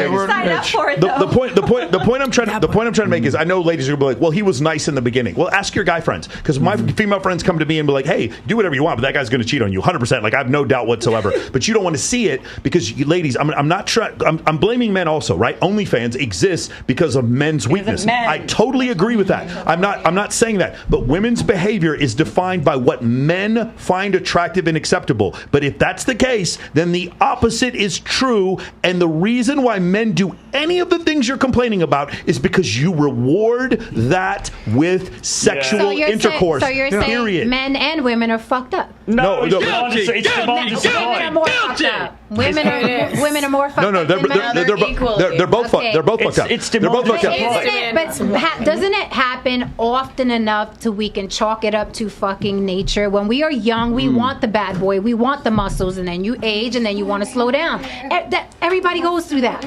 But the high nature. Right, I understand, Jen, but then the high status man doesn't want you anymore when you get older and slow down. That's unfortunately what happens. I think women depends do on what you look like. I agree with you, but here's the thing: when I have a choice, because when I was 22 years old, I read the Rich Cooper's book with all the red flags in it, and I was like, man, these are not red flags. These seem like fucking fun ass women to me, tattoos and all this stuff. Like this is great. But then I realized, you want to know why? Because I didn't care about being in a relationship. When I was 22, I would follow a girl with a big set of fake tits around a party all night long. How's that changed since you broke? And if she was, You still got it. if she was talking to some other dude, I would just follow her all night. I didn't care because I had no personal boundaries. I had no personal self-worth or net worth at that point. So you were a creeper? I was 22 years old. No, I was just a horny dude. I was in fucking college trying to have sex with. Tiffany, do you really think a dude in college trying to have sex with women, like this idea that men are all super discerning in college is ridiculous. No, these guys, when you're in early 20s, you didn't care. You would put up with anything. And now I'm in my 40s, and if a girl I was on a date with, I wasn't even dating, went and talked to some other dude for 20 minutes, she'd come back and I'd be fucking gone. There's no way I would tolerate that behavior. It's what you put up. Correct. Yeah. So, but that's the thing that changes over time. But here's the thing with me: if I have a choice, back then I didn't care if a girl was old or young. I just cared if she was hot. That was the thing. But as I get older now, this is the problem. It's not that the 33-year-old, there are 35-year-olds that are stunning. My best friend CJ is stunning, and she's 38 years old. But the thing is, the problem is, if I have a 21-year-old version, that's who I'm going to pick. That's just it, guys. It's not that. It's a function of supply and demand. You see what I'm saying? It's all supply and demand. Now you're talking my language with economics. But how do you not know she's a fucking born-again virgin at 30? It's all supply and demand. All this stuff that's not a real thing. It's all supply and demand. All this stuff that Michael's talking about. Michael's talking about this through the prism of. Guys, let Troy talk. Everybody quiet. Michael's talking about this through the prism of evolution, and it could be looked at through that prism, but it could also be looked at through the prism of demand and supply, right? And it's like, what's the fucking demand? The demand is for the fucking bad boys. Certainly amongst the hot, most desirable young women, which, let's face it, most of these high-value dudes are fucking going for. That's the reality of it. Now, in terms of that Rich Cooper book, I took that book and I used his fucking checklist of red flags. I'm like, yeah, if she ticks these ones, I'm going after it. Do you know what I mean? But it depends what you want. Red flags or green flags if you're not getting married. Absolutely, man. If you're not getting married, it depends what you want. And every guy out there, I think, has to decide, okay, what do I actually want? What do I actually fucking want? Do I really want to get wifed up? Do I really want to get into a conventional relationship? Because on Twitter, we're being told by these trad dudes the whole time, find a traditional woman, settle down, buy a farm in Montana, have 15 kids, blah, blah, blah. Well, fuck all of that. Why not just come to Vegas and party, right? But you've got to decide for yourself what the things that you want are, and then go after that. But if you're going to go after these party girls, if you're going to go after these hot young women, you're going to have to take a leaf out of the Chad book. You're going to have to take a leaf out of the Dark Triad book. That's just the fucking reality. Can I add on to that? And you hit on supply and demand. Go ahead, and then I got to get to super chats. Go ahead. When it comes to supply and demand, and that's a basic law of economics. Now you're talking my language. So Taz's Angels back in the day was a famous quote. I don't know if you know who that is. He said, "A bad bitch turns 18 every single day." Yes. Yeah. And the problem that ladies need to understand is that men get better as they get older, and unfortunately women get worse. CJ, you're gorgeous. I'll pick on you for a second. What men are solving for is different from what the women are solving for. I am so much better at 40 than I was at 22. Even though I was working out and playing football, I had no money, I was broke, I had no status, I had no network, I had no net worth, I had nothing. At 22, you're Playboy cover, bad bitch, hot ass, big bird looking girl, doing your thing. And at 38, I would rather have the 22-year-old version of CJ. Why? Because I'd rather have a woman who doesn't, I don't care about your money. We already established you ain't paying my rent. I have to pay your rent. Facts. But isn't it because So I'd rather have a beautiful young girl that I can indoctrinate to my views, take her to Vegas for the first time, take her to Europe for the first time, not a girl who I've been like, hey, we're going to go to Aspen. She's like, yeah, my ex-boyfriend took me to Aspen. It wasn't that cool. It's like, no, hold on. So You go to all the clubs in Miami, and you don't have to worry about getting in because she kisses all the bouncers on the cheek as she walks you in the club. Yes. Yeah, like that girl? Yeah, exactly. Oh, we can't get in. She's like, oh, I'll just call Troy. Yeah, I know the owner. I was on his boat last week. Exactly. Really? You were on his boat? Unattractive to a man. You guys, ladies, I'm going to say this again. Boundaries. I'm going to say this one more time. If you have any unaccompanied photos in Dubai on your IG, take those motherfuckers down The same goes for men. immediately. No Why? girl wants to date a guy that's in the club all the time, just like a guy doesn't want to date a girl that's in the club all the time. Yeah, you're washed up. Everyone has access to you. You're not exclusive. What's the value? Are you saying a girl would not date a guy who's all up in the club? I don't. And that's why Supreme is such a valuable brand, because it's exclusive. Only certain people have access to it. Supreme is a valuable brand? That's the epicenter. No, I'm giving you an example of a hype not brand. Not Versace, not Gucci. You're going Supreme. We got some low standards. Anything limited edition that limited people have access to, people want. It's a hype item. You could have all right. She just. I'm going to read super chats here, but she just presented you with an economic proposal here. Scarcity makes the price go up. Rarity makes the price go up. Touche. No, but it's the perception of desirability, though, isn't it? And for guys, if the guy's fucks a lot of girls or appears to be wanted by a lot of women, that's going to make his value appear higher. You guys to women. are picking on CJ, and like, what if she hasn't had sex in fucking 5 years? I haven't had sex in 2 years, and I'm fucking 30. What about that, CJ? It's about fucking born again virgin type shit. That's not a real thing. Stop saying. All right, wait. It's not a real thing. All right. Here, I gotta do these. Okay. Hold on. Let me get these. Okay, so we got to get to these. Okay, so here's one. This was actually pretty good. I don't even ZAR, whatever his name is. Great show, guys. I've got a question for Rollo. Which women is better to be with long term? A deeply religious woman who has no genuine desire for you, or a non-religious woman who has a genuine desire for you? How about this? A girl who's a little bit bad. A little bit evil. She's evil sweet, right? She's right on that cusp is the sweet spot. The first one sounds like a fucking nightmare, Rollo. To be honest, that first option sounds terrible. I don't want you nobody's marrying a nun. Okay, that's no. But see, the thing is which would you rather? A deeply religious woman who has no genuine desire for you? Well, of course not. I mean, anybody who I would just answer the question: is genuine desire is the litmus test for any relationship. That's how you will keep it healthy. But if you guys want to answer that question, he says, which woman is better for a long-term relationship? A deeply religious woman who has no genuine desire for you, or a non-religious woman who has a genuine desire for you? Well, the answer is obvious. If she doesn't have desire for you, I don't want to be with somebody who doesn't want to be with me. Exactly. Period. I think maybe he's asking. I think he's like maybe a virgin or somebody that's like slept around or something like that. I think she did it. Yeah. I don't understand the obsession with the virgin version thing. I get low body count. I'm not trying to, at this point, be with a girl who's never been with anybody. Yeah. That's not my vibe. It's a bit weird, man. All right, I got another one here. 2-bit users. 2-bit users. I think the last good TV dad was Andy Griffith, and he was a single father. Since then, it's been ridiculous idiot dads who are lost without their wives. Yes, they need mommy to save them from themselves. What is this? Gay guy. God. North South says gay guys can hold a marriage for 25 years. That's true. They're jacked and hot. No, because they fuck around because it's non-monogamous. It's non-monogamous. All right, Uno, and let me tag onto this. Uno says, thanks for the $5 super chat. He says, studies prove that there is no gay genome to predict. So being gay is often a defect in some human psyche and can occur early as a result of trauma. It's true. Disgusting verbiage, defect. Yeah, well, that's what I was going to say. So here's the thing. There's literature that shows that it has to do with, there's a correlation between the amount of testosterone the fetus gets in utero and then it gets in during puberty. It's not genetic in that case, but there may be some extenuating circumstances that cause the fetus to get less. There's still biological circumstances. They're not environmental. So that's the only thing I want to make. $10 super. I don't think you choose to be gay. I don't think you choose to be gay. $10 super chat. Oh God damn it! Like whenever I do this show, it's like I usually have my standard people who are in the chat, and this one everybody just comes out of the woodwork. Fat Lip O'Dip. Thank you. Great name. Shout out to Nick Fuentes. The railroads have nothing to do with it.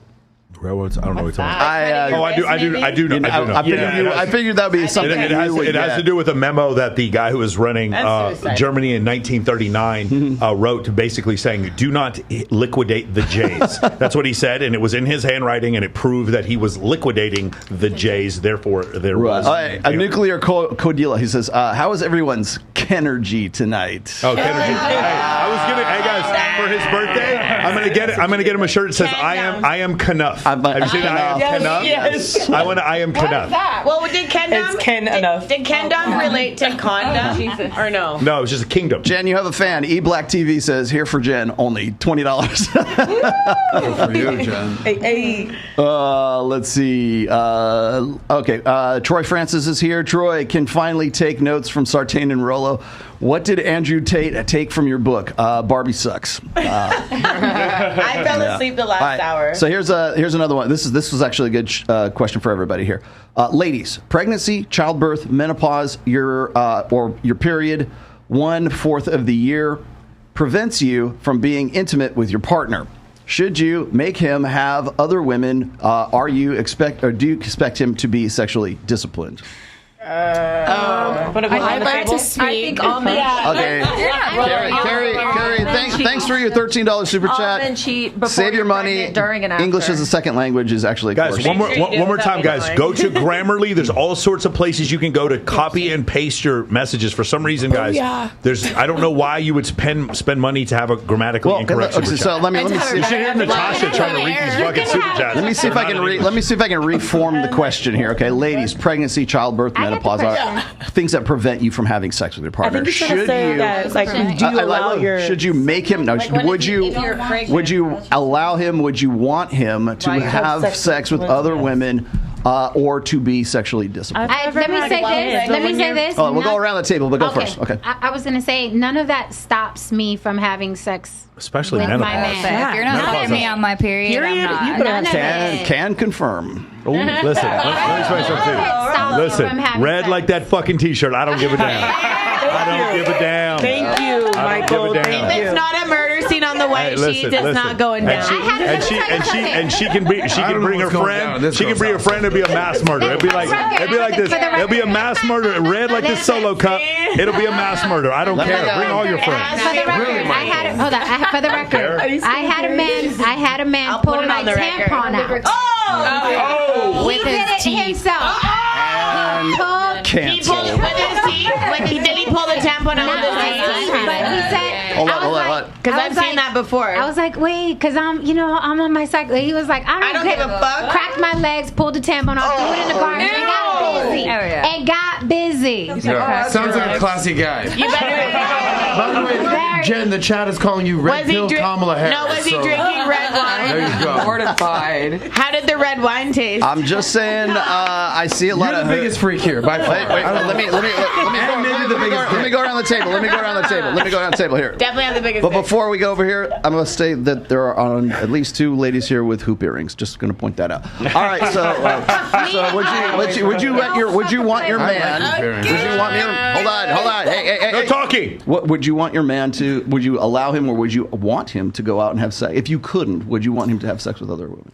Oh, no. If he's like solely committed to me, I'm kind of jealous. I don't know. I don't want him to be with anyone else. But I feel like I can go out and make out with girls just to get his attention. If I feel like it's a lack of attention, I feel like I'm very double standards when it comes to me. I see. But so cognitive dissonance. Michelle, whose attention are you looking for? Cognitive dissonance. It's almost like I just like crave like that person to want me, like because maybe it's insecurities within myself. When you say maybe, you mean definitely? And then when you're doing the making out with girls in public, whose attention are you looking for? Well, normally actually, I don't know. Okay, so I have to define, are we like going towards like a relationship? Yeah, you're in a relationship with them. I don't know who you're making out with. I don't know who you're making out with random girls. Why are you doing it? I would, but I was By the way, keep doing it. I was unclear if why are you doing it? I was unclear if we were talking about more of if it was like a one night stand, if I liked the guy, versus if I was in a relationship with the guy. He clarified saying if it was more of a relationship, if I was in a relationship, I wouldn't really go around making out with my friends. I would try, but it would be a fight at the end of the night, so I'm not trying to really do all that. Wait, who are you dating that's Wait, it's going to be a fight? What type of pussy's going to be like, hell no? Actually, you know what? 30th. I'm not going to lie. I had one guy get really jealous of me. What is wrong with him? More insecure than me, so also, I don't know. Hey, listen, one place, ladies, well, we're gonna agree. Nice guys end up being dicks at the end, but like we said, like Michael said, Jen, if I ever see you out in the club and we're hanging out, listen, make out as many girls as you want. let me say this. And then bring them home. One place where we're going to agree is if women make out with other women and your boyfriend is upset about it, that is insecurity. I've had that. You are completely correct about that. You are completely correct. You have something wrong with you. I've had my man kick out a girl. That's having me my friend, but most parts. All right, wait. CJ, go. What do you think? Would you? I think all men cheat regardless. So, but also, Even if they're I think, eye fucking. Also, no, that's not cheating. That's not cheating. Also, I believe that if you have sex with a man on your period, that you can cast a spell on him. Really? Witchcraft. Tell me about this. What do you mean by that? I like casting spells. What do you mean? If he's eating you out, if he's like Teach eating, me. if he's eating your blood, Oh no, I'm not doing that. That's getting your red wing. Okay, so we did. Okay, so fuck around and taste like nickels down. You know what I'm saying? All right, so we've established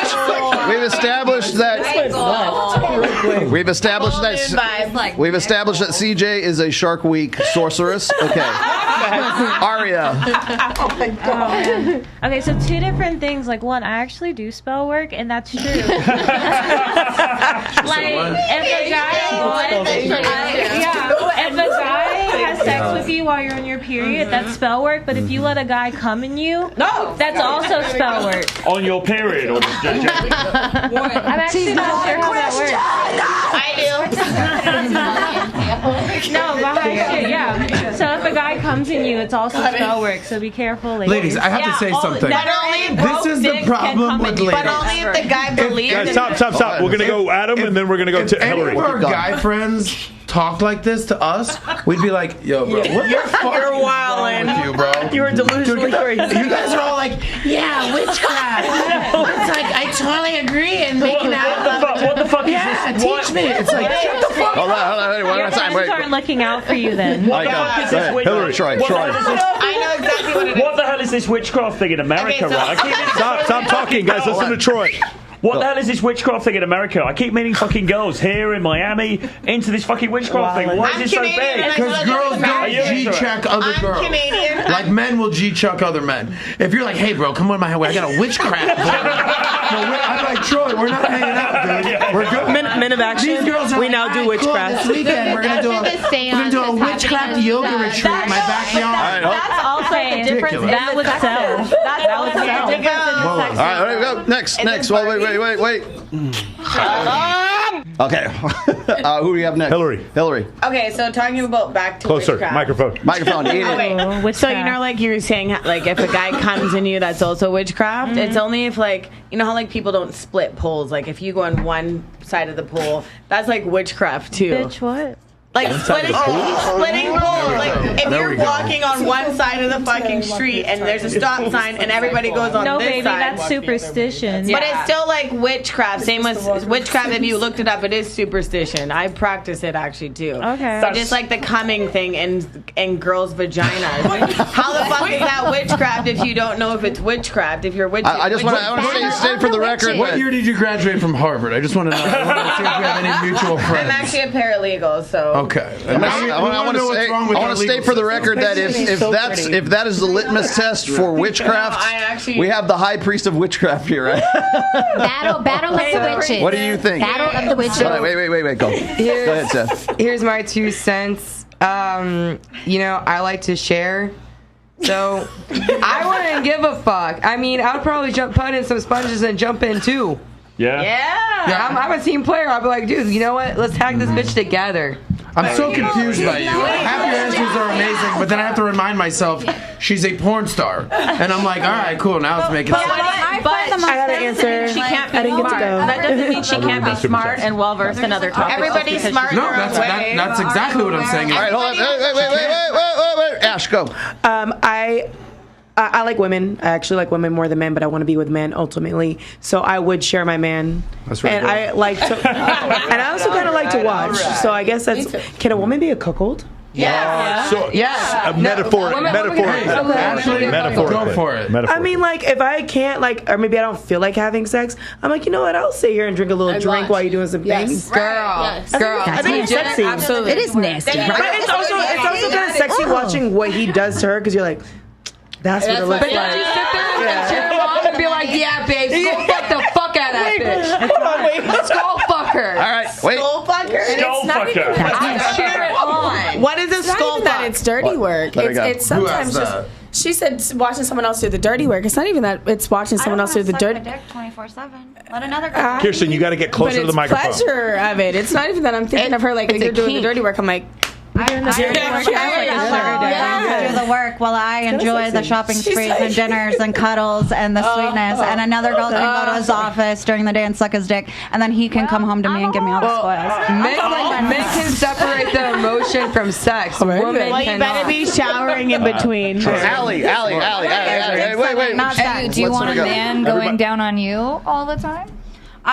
That's what I would like to add is not all men cheat. I've met men that don't cheat. It's about their character and who they are as a person. Well, I'm not even saying cheating. I'm just saying, like, if you don't want to suck his dick 24/7. But women are asked this question on whether or not they're open based on jealousy. But no one ever asks women this question based on, like, are you open based on the fact that STDs exist? Would you want your man to be open with all women?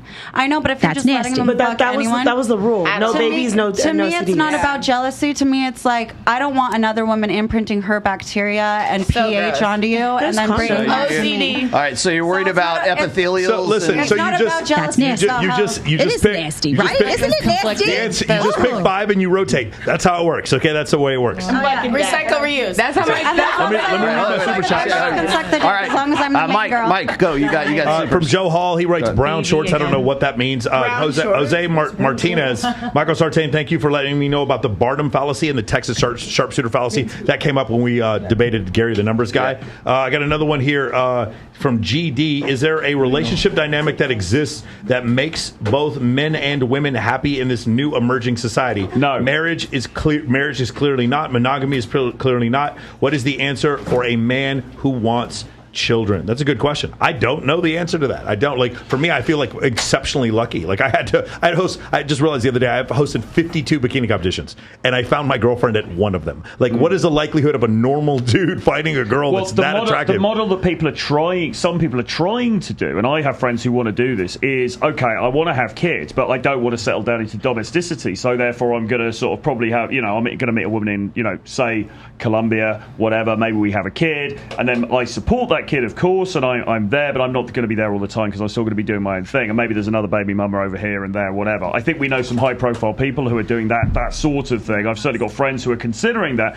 Now, you might say, well, is that the best way to be a father? I don't know the answer to that. Maybe not. But I think that people are trying to push at the boundaries of monogamy now and find these other models, because monogamy is pretty fucked, guys. It's really, really difficult for both genders. And but it's important for children. Well, but is it? I mean, I wouldn't have wanted to see my mom or dad bring multiple partners home growing up as a small child. No, not necessarily bring multiple partners home. The question is, is it okay to raise a child when the father's not there the whole time, but he's being incredibly supportive of that? But you say that, but if you go back a couple of generations to my grandfather's time, actually fatherhood was a lot more distant and austere than it is now. These days it's like, he's going down to IKEA and he's changing the nappies and all that stuff. That never fucking happened in the Victorian era, right? If you look at someone like, I think Tate's talked about this, Andrew Tate's talked about this. It's like, no, I'm going to be the fucking father. I'm going to provide for that child. I'm going to love that child. I'm going to teach that child everything he needs to know. But I'm not necessarily going to be there every fucking 5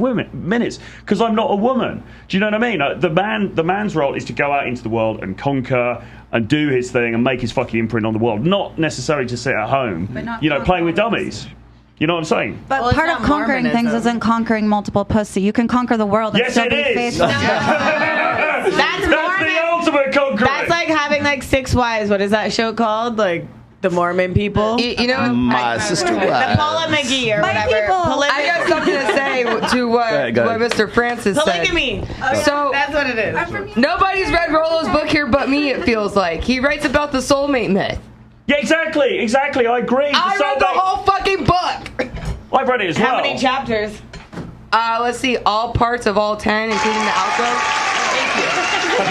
Have you read all 5 books? No, get off the show. Wait, I read the first book, which talked about the soulmate myth. Well, I think the soulmate. Yeah, but there's 5 different things about soulmate thing. If you guys look it up on Google too. But the thing is, it's your love language too. I started reading that. Hey, Hillary. Yeah, no. Okay. I started reading. So I don't want to crush your dreams, but there's no science behind the 5 love languages, and there's no science behind soulmate. But that's what the book kind of revolves around. No, the rational male has nothing to do with soulmates. We're talking about that book right there. See behind him, the rational male. That's the book we're talking about. His book. That's what we're talking about. Hey guys, do you know that whole thing where you see someone who's a Sagittarius and you're like a Gemini and you have like a vibe between them? None of that's true. None of that's real. Absolutely none of that. When somebody Complete goes hoax. like when you're on the first date, you're like, "What's your sign?" Yes, complete made up. My language is by the way, also humans do not emit energy and receive energy. None of that's real. None of it. Vibe is a fucking metaphor. Humans do not vibrate on frequencies. They do not exist. They do not exist. They do not exist. They do not exist. Men and non-toxic men. Huh? Does that exist then? Sure, but what I hear is these women who are like, I'm so in touch with my vibe and my feelings and my chakras open, and they still fuck the same dudes. Yeah. They still fuck the same dudes. Stop. Because it's not their chakras that are open. There's so many. Yeah, it's not their chakras. There's so many. The devil dicks. They get us. If they have a devil dick, that's why girls fuck losers. Okay, but hold on. That's what I said before. You keep rewarding aspects of the opposite sex that you complain about later. Then you guys have chiseled. You have created the world that you are literally complaining about. But we love We're the ones who are toxic. No, you know what the thing is? We welcome it and we accept it, and that's why it keeps happening, and that's why we can complain about it, because you know what that's called? That's called insanity, when you do the same thing over again and expect a different result. But maybe it's insanity is actually a lack of sanity. That's actually the definition. Maybe it's not insanity because it's what you guys think is hot, and arguably, maybe Michael can speak to this better than me. Maybe that's not fucking insanity. Maybe there's an evolutionary reason why you guys are selecting for these fucking traits. Thank you. If you look at the dark triad traits, why do women select for dark triad traits? Because probably those guys are going to be more effective in the fucking world, right? The guy who's narcissistic, the guy who's a bit psychopathic, the guy who is Machiavellian. That guy's probably going to make his way in the world better than the guy who's a fucking boring fucker who's a nice guy. The truth, finally, the truth. And that's why you guys want to fuck them. Listen, but it's been happening for centuries. You're constantly saying, why do you pick the bad guys? Why do you pick obviously it's innate. The bad guy just seems better to us for a myriad of reasons. Man, I gotta put you in the same room. The bad guy is also short for a badass dude. Listen, so we keep doing it over and over and over again. Why do we keep doing it? No one's talking about that. No one's talking about that. Because it's a learned behavior. Over and over again. It's a learned behavior. We keep doing it. It's not only learned because the bad boy that pulls up in the motorcycle with the muscles turns us on. As soon as he don't pulls forget up, the tattoos, the thrill and the adventure, the mystery. As soon as he pulls up, naturally we're like, he can get it. Yeah, because even if he's homeless, even if he's homeless, and he lays down the good dick. With a bike and the tattoos, what the hell would you guys think? When an old fat man in a Bentley rolls up, that's when. All right, wait. I like guys that are nice. Like, for real, though. Yeah, not long term. No, I'm sure. Even well, I do get the 6 month ick, but if I go to a bar and I see a bunch of hot guys, I will not think any of them's cute at all. You have to I have to get to know somebody first and their personality, and then that grows on me. Yeah. And I tend to go for nice guys, but then also I get the 6 month ick where I'm like, oh, I go all in, and then after 6 months, I'm like, oh. What's the 6 month ick? When Jason Momoa were to walk in, you wouldn't automatically be like, he can get it. I don't but he's rich. If I like guys, if he wasn't rich. This goes only after the money. Wait. If he wasn't rich. Hold on, Mike, do you have more super chats to go? No. No. What's the 6 month? I want to know. I want to know. Michelle. I want to know what Michelle, I totally agree with you. I need to meet him. What's the 6 month ick? If I go to a bar, I do not like guys off attraction. I don't like them off looks or anything like that. Because if a guy's a dick, I don't like dicks. So they have to call me. I have to talk to them. I have to talk to them first, and I have to text them first because I have really bad anxiety, and I'm social anxiety. I have to get drunk before I can go hang out and be social with somebody. So I'm gonna get this girl a fucking drink. Let's go. Respectfully, you didn't get those boobs for nice guys. Respectfully, you didn't get those boobs for nice guys. I got my boobs 10 years ago. I know, but you didn't get nice guys. I got my boobs 10 years ago also. So they're like, wait, but how do you know she got her boobs? I'm gonna be 32. I'm gonna be 32 this year also. So but I just feel I feel like once I like somebody, I go all in, and I like them off of their how they treat me. They treat me nice. They give me attention. Hey, cool story, Michelle. I asked you what this 6 month ick was. This is what I'm getting to. Yeah. So they give me attention. They go all in. Then I'm all in. And then maybe it's me going all in too fast or what. Then I want to spend all my time with them. Yeah. After 6 months, they get super interested, and then everything about them just disgusts me. Their teeth. I never noticed their teeth before. Why? Right? All of a sudden, they have a weird. Oh my God! I'm like, oh, I don't like that. All of a sudden, but that happens for me really soon. All of a sudden, they walk funny, and I'm like, why do you walk like that? Mine happens everything just starts bugging me, and I'm starting pulling away. I'm like, Mr. Tomassi. They start grabbing more. Hold on, wait. Ashley. Yes. Ashley, you said this. Ashley and then Troy. Someone else said that they experienced the same thing. I have, but a little bit sooner than 6 months. Well, mine's so 6 minutes. And then I start to like the person. Then maybe the veil comes off a little bit, and you're like. But that guy's shoes. Why does he wear the same shoes every single time? Maybe it's because we were just as drunk. It's just because I feel like we go too fast at the beginning. Yeah. And then because you're looking at the personality. You're like, this is what this could be. No. Gentlemen, this is a message for the gentlemen. This is why, especially you successful gentlemen out there, you always got to have a prenup. This bitch is going to divorce you because she don't like your shoes all of a sudden. Okay, no. Jen, I would not get married to you. Now I'm saying her. Adam, hold it. Go ahead, Troy. Mr. Tomassi, I present to you the light switch effect. Yes. You remember that? The light switch effect? This is what this is about. So they're getting 6 months Plead in. your case, they are, counselor. You're honest. They are getting 6 months in or 6 hours in, and they're like, fuck, I don't like that guy's shoes, I don't like that guy's haircut. It's not about the fucking shoes. It's because something in the dynamics changed. Probably because what you said. Gone. No, it is. No, but why does the spark gone? You said. Because I feel like I go too all in too fast. No, but you said the guy starts to show. It's just go more interested in you. No. You said the guy starts to get really into you, and then you're like, oh, hang on a minute, look at his shoes. It's not so much about getting into me because I don't go when you've conquered it. I think it's just like it meets a. I think she's trying to fit. It meets a plateau. It's like a plateau. I think she's trying to fit him in her life. It's like there's no more. You both go in, but then it gets boring. It's at this end. All right, so we've established that familiarity breeds contempt. Yes. Basically, Jen, this has happened to you? And shorter though, 3 months. Okay. And this is why monogamy is fucked. The beginning of the 3 months is very, very exciting, and then you get used to him. And that's why I stress to men, you must have balance. Keep her on her toes. You don't have to whip her ass, but keep her on her toes. Be mysterious. Keep your mystery. Men get comfortable.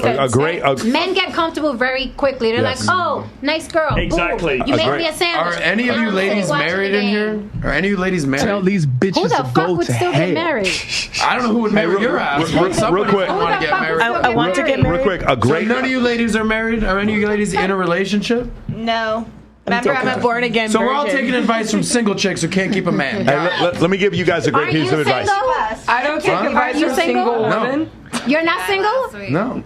Who you fucking Sydney? I got many women. Sister wives. Gentlemen, for those of you who are out there listening, a great piece of advice for men is to listen to this predominant strategy that women tell you and then just do the opposite. Yeah. It's very easy. No, when they women need tell to you to do something, just do the opposite. No, what you're saying was not what you said before was a good idea. Yeah. It's not the predominant strategy. The predominant strategy is become vulnerable in the very beginning, be incredibly sweet to her in the beginning. That is the predominant strategy. So listen to what that is. Just do the opposite. Just don't listen to women give you advice That's on a how to bad pick up women, strategy. and you'll be agree. fantastic. Because the deer does not teach you how to kill the deer. That's the way it works. So just do the opposite. You'll be fine. I agree with Actually, you know what? I agree with you because I had dated somebody who was having issues with me, and I was like, "Look, I can't give you advice. I just know what you're doing is not right. You need to find a mentor." What was he doing that was not right? Out of interest, specifically. Emotionally breaking down, like What, crying? No, it was just like something very simple in his life was happening, and he was showing me that he cannot be a great decision maker. Okay. So if like you said, leader. "Hey, right now we need to jump out this window," I would turn to him and be like, "Why?" I want to never turn to him and be like, "Why?" I want to be like, "Okay, let's go." You've got to be the oak tree. You know. Can I ask Michael a question? that bitch! So we obviously have all on your show, my show, we have women galore. When you say never listen to them, how literal are you? Not very much. Maybe 86%. I was going to say, yeah, you're such a mathematician, 86. I apply the 80-20 rule to pretty much anything in life. 80% of what they say, I'm just like, blah, blah, blah. But there is 20% I'm like, all right, I like because that one. because I you're like that going to one. find some women. So when I will listen to a woman is when a woman says, "Yes, I tend to like toxic guys." I'm like, okay, this woman is not lying. It's like Bilzerian had a great. fits your narrative? Bilzerian had a great quote one time. He said, "If a girl comes up to me and he says I've only been with 3 guys," he's like, she's probably been with 6. But if she comes up to me and he says I've been with 83 guys, she's probably telling the fucking truth. Yeah. Right. Or she's an actual whore that's been with 300 for sure. guys. But so downplaying a massive number. The thing is, when I hear a woman, when I hear a woman state things that I know to be true, then I'll listen. So when they talk about actual attraction triggers, I'm attracted to a bad boy. I like tattoo sleeves and all these kind of stuff. I'm like, okay, this woman is probably telling the truth. What I hear most of the time, 80% of the time from women, is they're describing things that make them feel comfortable, and they're conflating those things with things that they are attracted to. Things that make a man attractive are things that cause him to gain power in the relationship. Things that are comfortable that a man does cause him to lose power in a relationship. But Michael, would you therefore agree with what part of her point then? Because she's saying keep the woman on her toes. Yeah, but that's actually good advice. But let me point this out. Jen also admitted she got good dick from a homeless dude who was sleeping on a fucking beach. So generally, she is going to at least be honest. She's going to. The thing is, she's not trying to cope with her advice, right? Again, I'll say this real quick, guys. Listen, the reason why women say for you to always be yourself is so they can pick out who the fucking losers are quicker. That's why they do it. No, do not be yourself. Be the best version of yourself, the most attractive version of yourself. If be yourself means become fucking fat, like sit on OnlyFans and do nothing but play video games, stop fucking being yourself. Be the best version of yourself you can. Do not listen to women like express your feelings. Maybe if you just tell her how you're feeling, you take her some flowers, then maybe she'll like you. No, she likes flowers not from men. She likes flowers from men she's attracted to. And that's the part she won't fucking tell you. She's not going to tell you that part. She's not going to tell you that part. She's going to tell you, what was that one girl on, this girl on TikTok, she was talking about, I need him to do this and buy this for me and all this kind of stuff. And I'm like, no, you don't need men to do that. You need men you're attracted to do that. But the problem is because women are often, not all the time, but often very confused on what their own personal attraction triggers are. They start confused. Like, again, Allie, you probably had friends like this. In fact, I can think of one that we have in common who keeps going after the same toxic guy over and over again. She keeps saying saying he's nice, and we meet him, and he's like, he's not fucking nice at all. What are you talking about? Women say like what they want, and they don't actually go for that. Correct. They're like, I want a nice, kind soul that's not going to cheat on me, and then they go and fuck the shit out of you on the weekends. Basically, guys, it's not about being. You've got to be. No, it's not just about being yourself. You've got to be the most toxic version of yourself. All right, because that's what a lot of these women want. Do you know what I mean? If you want to fucking ace it in the modern dating marketplace, you've got to be a little bit fucking bad boy, haven't you? Unfortunately, and it's sad. Toxic is a term. I think being aggressive and being like direct and being direct for sure. I think non-emotional. More danger is my business. For me. But this, you said before, we're toxic. We like fucking toxic guys. No, but you're choosing somebody. I don't think it's toxic. I think for a guy, it's a man having options. I mean, Rollo talks about this it's like extensively. a woman having options. It's like, let's say I have your number, your number, your number, your number, your number. I don't know about your number. Your number, your number. That's right. That's why you can't keep a man. Disagreeable as fuck. But let's say I have all your numbers. So let's say, what's that? What makes you think I can't keep a man? I can tell you Maybe can't I don't want to keep you. Somehow all the witchcraft has rubbed off on you, baby. First and of I got it. I don't believe in witchcraft. I don't believe in witchcraft. I don't believe in witchcraft. Fine. Second of all, Kamala y'all Harris, are calm down, not worth relax. keeping. All And I'm that's why saying- you can't cope. Y'all are not worth keeping. We want you. We don't need you. And you can't cope. Gentlemen, here's let my this number. be a lesson. Ms. Vice President, give me Madam Vice President. Give me 1 Let second. this be a lesson. You'll as never why find you need love. options as a man. Eventually, you're going to want to pick a good one, maybe in a mine somewhere. But when this option starts going all Kamala Harris on you, X, cut it off, done. Keep it moving, because the last thing you want is a disagreeable, aggressive, annoying, argumentative woman. It's the last thing a successful man wants. For the record, You just fucked a homeless dude, all right? So I don't know what you're talking about. Let him talk. Wait, let me say something. Yeah. For the record. Was he a hot homeless dude? Wait a minute. For the record, right? Yeah, Michael. On my podcast, sometimes I get female energy from a man, and I treat him as such. I've never talked back to Michael. I've never talked back to Rollo. I have respect for men who they'll kick are your ass off the masculine. show. No, Yeah, they wouldn't not. have your ass back. No, and if they kick me off, so the fuck what? I got my own show. What's your show? So here's the. What's your show? On the Block with Jen. Okay. On the Block with Jen. Joe Biden's vice president out here. So There you here's go. the thing. Yeah. You're argumentative as well. You give me a lot of feminine energy, and when How a many man other gives me women have I feminine argued with on energy- this panel, but- Jen? Because How many other you know women why? have I argued Because with? I won't let you get Because over I'll on me. G-check your shit. No, you can't G-check me. How?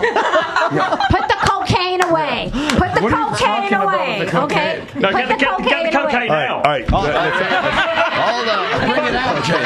Hold on a second. First off, we're going to a club after this. Let's save the cocaine. Save your coke. Save the cocaine for later. I Let's get not it. wear out the cocaine. No, you don't. I get it. When you look around, Get it. when you You look don't around get and you're it. the least hot chick on a panel, you gotta go with different. It's a blue ocean strategy. Okay, this is. I get it. I get it. When you're the oldest, Okay. worst looking chick on a panel, you gotta go a You different tried direction. it. You tried it. You I did. tried it. I Why went so much there. attention on me? I intimidate you. Because you're the annoying one. Why That's so why I much use you as an attention on me? example. No, because I talk Yes. back to you and I shut you down. No, you're not Keep shutting your me notes. down. Keep your notes. Hey, stop. It says Jen, this Jen, old Jen, bitch Madam, needs to get stop. G-checked. Because the problem is, stop. You You're guys are going to shut each other bitch. down. That's not going to work. Okay, and your Barbie is a whore. charge for a while. Yeah. I didn't hear anything you said. You mean I it's just 10 agree. Barbies? Your Barbie is a whore. Your girl you talking about, she's a whore. The 10 Okay. bitches? She's a whore. And she Cool. better deal you in a minute. She would better deal you in a minute because you're a feminine man. I don't take advice from You're 45-year-old. Okay, listen, stop. It's not really. Okay, stop, guys. You guys are getting personal for no reason. There's no reason. By the way, I'm Stop, totally but Jen, you're getting worse. Stop, Jen, just stop. It's getting totally worse. cool with this conversation. I Jen. can definitely be I'll the go home to a hot bouncer. girl. You'll go home to the homeless. And you'll go dude. home to a whore. Yeah. You'll go home to a whore. No, she's not. Okay, You'll go home don't to a talk about my whore who friend. better Stop. deal you. Stop. Don't talk about my. Jen, stop. Don't talk about my friend Sydney like that. Number one, and number two. If Tate walked in, It's getting. if Tate walked in, she'd fucking kick this dude out the door. Tate walked in. Tate's Tate's a friend of his. He was just with Andrew Tate a couple weeks ago. Stop. Right. Stop. Okay, listen, let me read this real quick. Xanten, Rollo, you didn't answer my question about Tate. Also, Sauce, when are you going to have Brittany Venti on Valuetainment? Stop blocking me. The next one is... I don't know who Brittany Venti is. That's probably a good for the best. Waldemar Perez, sign language detected. I don't know what that means, but okay, go. Got to those. Anything else? I got some other ones here. Where we got? Sauce, I feel your pain, brother. This is why Nat is your right-hand woman. The Nat versus Consuela in a cage match. In a cage match at WrestleMania next year. Because if I told Nat to keep it quiet, she'd be like, "Yes, sir," and keep it moving. This one would keep arguing. Yes, I would, bitch. Exactly. Yes, I would. And that's why you can't keep a man, and that's why you fuck homeless dudes. You don't know anything about me. All right, You don't know anything about me. I can tell. Stop. Both of you. Stop. Listen. What trade you in for? Listen. I can tell you. Hey, cut the mics. Listen. Cut the mics. Amber, everyone's mic. Cut it down real quick. There's a lot of sexual energy. We didn't do anything. What's that? I'm just into it. Guess what I'm doing right now. Hang on. We're about to make out and bring some peace to this. Hold up. Do it. Go. You need to make out for some attention. Peacemakers. Now it's a party. All right, here we go. Y'all need Jesus. I think I just found him tonight. Christ is king. Yeah, there you go. Rollo, could you please expound upon the big head babies theory and the sexy sons theory? Oh my God. Right now. So the big head babies theory has to do with, you tell me if this is one you're talking about. The big head babies theory has to do with the fact that Homo sapien children are born and they're pretty much premature. They're premature. They can't do anything for the first 3 months. Aww. So when a deer comes out, a deer can immediately walk, but a baby is born premature. It's because so that the large cranium can fit through the birth canal, and so for the first 3 years of existence, it really doesn't do anything. Whereas like a bear cub or some other animal, they can already feed themselves. So that's the thing. Well, so it's an evolutionary adaptation, and part of that adaptation was then men and women had to pair bond to work together for at least those first 3 years in order to raise the children. So that's the reason why Homo sapiens actually are more selective than almost any other mammal. If you put two cats together, they'll just fuck. It doesn't matter what their astrology signs are. They'll just have sex. That's the way it works. Same thing with elephants. Same thing with lions. Same thing with you put them. They're not selective. Homo sapien men are more selective than most other mammals. It's the truth. But most men will not have, if they're sober, not have sex with extremely unattractive women, whereas most other mammals will. Right, also, let me take something out of that primates are also born mostly able to walk and do things very quickly, whereas Homo sapiens are not able to do that. Can't do that. Now, here the other thing is the psychological part of this, and it kind of goes to what Jen was saying earlier on here. It's like you want a guy who can be dominant. You want a guy who can kick ass. You want a guy, what do we say, has slit throats and change diapers, right? Yeah. That was the whole thing. Kiss babies and slit throats. So when women get really irate at this, but this is via the big head babies theory here. It's like via evolution. Is that because women are the vulnerable sex, because throughout our evolutionary history in our ancestral past, women had to spend at least 9 months gestating a child. She was helpless. She could be killed by pretty much damn near anything, right? So they needed men to protect them. That's why a dominant man who has musculature, who is tall, who has a broad shoulders, a six-pack abs, who has a capacity for violence, was the one that was naturally selected, because that was the guy he was the protector who could protect the vulnerable and very fragile female and the baby, who required lots and lots of attention because we invest in our offspring. Women have the higher reproductive cost. So what happens as a result of that, for women's mentality, women's psyches, men's psyches, there is this natural hierarchy that's already there, looking for a guy who has competence, can like I said, slit throats and change diapers. Looking for a guy that, like when we ask, well, how come, why do I like the bad boys? This is why you like the bad boys, because those were the guys in your evolutionary past who could protect the vulnerable children and the fragile children and the vulnerable females as a result. So what happens is there is a natural hierarchy there. So women are looking up, or they want to get with a guy that they can respect, but also admire, that they can look up to that. So there's this natural dominance hierarchy amongst men, women, and then children. We apply this in our religion. We apply this in our societies and our tribalism up to the national level. So what we do as a result of our babies needing to be taken care of for a very long time, because we have very large heads, we rely on our own intellect and intelligence more than anything else. As a result of that, It requires men to be the protectors, men to have a capacity for violence, and for men to actually be deferred to by the vulnerable women. That's what we're fighting against right now. We're still the same animals and the same critters that we were on the sub-Saharan African savanna from 100, 200,000 years ago. That's where humans came from, Nick. So does that That's where humans came from, Nick. Living in medieval societies and living in basically what we have now, which is almost really primitive, but with technology that is godlike technology right now. That's what's fucking things up. You want to know why our boys are like not men? You want to know why we're wondering whether we're a boy or a girl? You want to know why guys seem more isolated, or that the internet is a big introversion rather than extroversion? It's because we're still the same critters we used to be. We live in these antiquated societies and these organizations and these cities and everything else that but we're also dealing with this computer and broadcasting to the entire world right now with godlike technology. So trying to catch up and stay along with that. But we're still wondering why we like the bad boys. You like the bad boys because the bad boys are who took care of business on the fucking Sahara. So does that Sub-Saharan African continent. So do women? Do you take women off the hook now for choosing quote unquote the bad boy or being more attracted to the bad boy? It is what it is. That's exactly what it is. I agree. I don't think there is a hook to take them off. I think, like you said, this whole thing it's amoral. It's not immoral. It's not bad or good. It just is. It just fucking is. And guys, people watching this, need to fucking get with the program, because actually one of the problems is, as Michael was saying earlier, we're now at this evolved state where we don't really need to be high T. We don't really need, in order to be effective in the world. But guess what? Women's sexual strategy hasn't caught up with that yet. Women are still attracted subconsciously to that fucking alpha bad boy, chab, however you want to describe it, right? But unfortunately, guys are becoming more and more pussified, right? And if you want to do some damage in the dating world, metaphorically, of course, then you need to get in touch with that edge. You need to have some of that masculinity and bring it back into your interactions. Otherwise, you're going to get fucking steamrolled out there. I'm sorry, but that's just how it is. And that should also say that goes back to her point here too. It's like when she gets the ick after 6 months or something. Oh yeah, because of that familiarity. Now suddenly you're a family member and you're not the hot guy that you want to fuck anymore. Probably the guy.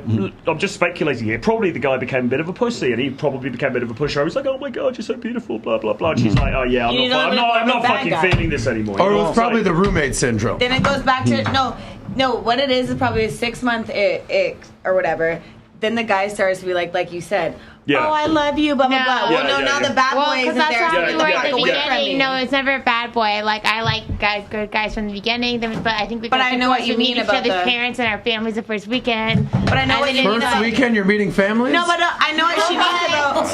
Hello, red flag. Okay, my last boyfriend, I met him. I knew him. I traveled for like a month without him, or like 3 months, but he had a girlfriend, whatever. It was Father's Day weekend. Wait.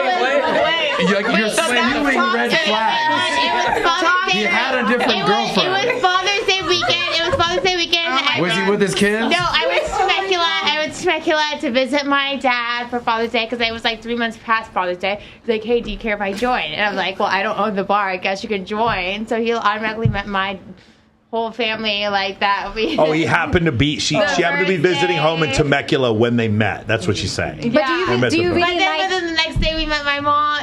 Everything. I feel like it just kind of I don't know, clicked. But it moves fast. I got two super chats. It moves so fast, and I get grossed out, and I don't like it anymore. So do you really like nice guys if you grow tired of them? I don't like guys that are dicks. Aria, do you like nice guys? But then in 6 months. But then in 6 months, I do not like them at all. Yeah, but if they're nice, I don't give second chances. That's contradictory. But in 6 months, you get bored of them. So do you really like them? It dies out. But 6 months is not a long time. It's boring. It just dies out, and it's more like okay, we're already done. There's nothing else. So the spark's gone, the excitement's gone, the honeymoon phase is over. There's nothing else left. Because you don't want to nest with him anymore. Once the spark's gone, it's hard to get that spark back. Like my ex, we didn't have sex for 3 years. It's always there. But my ex, we didn't have sex for my ex, we didn't have sex for over 2 years, 3 years, and we never had sex, and he still stayed for some reason. Because you're beautiful for some But reason. It's like you're not getting even kisses or sex or anything. You didn't get like sex for 3 years and he stayed? Did you eventually? No, you told me this, but you started having sex with him again? No, never. What? Do you think it's going to be like a status thing? Your major Yeah, no, I do agree it's a status thing. There's no way like a normal dude with abundance. I got guys that stay with me just for He's not getting that. from me, he's getting from someone else. 100%. He had other relationships. All right, hold on. Stop. You're hurting our chat's ears. I just want to talk. Let's bring it down 10 decibel levels here. And you were asking Aria? Yeah, Aria, what do you think about? Do you like nice guys? I feel like nice guys, like when you go out on a date with somebody and you're like, oh, this dude's a nice dude, you automatically get put into like the 90-day like thing. You're gonna go. How do you mean? You don't fuck the nice guy for 90 days. Exactly.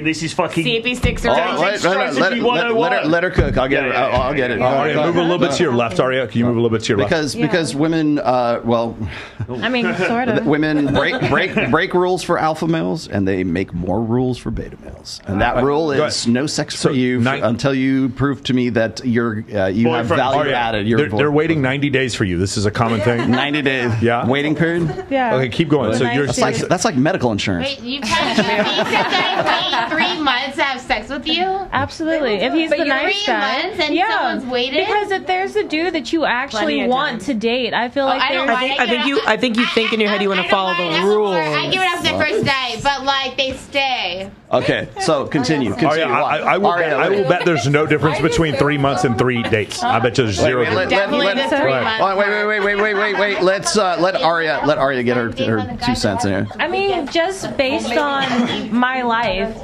90 days you wait for the nice guy, and then you see how that goes. And I don't know. I have a high sex drive, but I only like fuck one person at a time. Mm-hmm. So I don't need that sex for the 90 days. I can wait for it. But I've also had a sugar daddy. Wait, but what if you had sex with him after the 90 days and it sucked and you wasted 90 days for no reason? Waiting 90 but you just wasted 90 days of your life she for didn't no waste the reason. 90 days. She had 3 other guys she was seeing. She's fine. All right, wait, When you could have done it on the first date. Wait, Troy, go.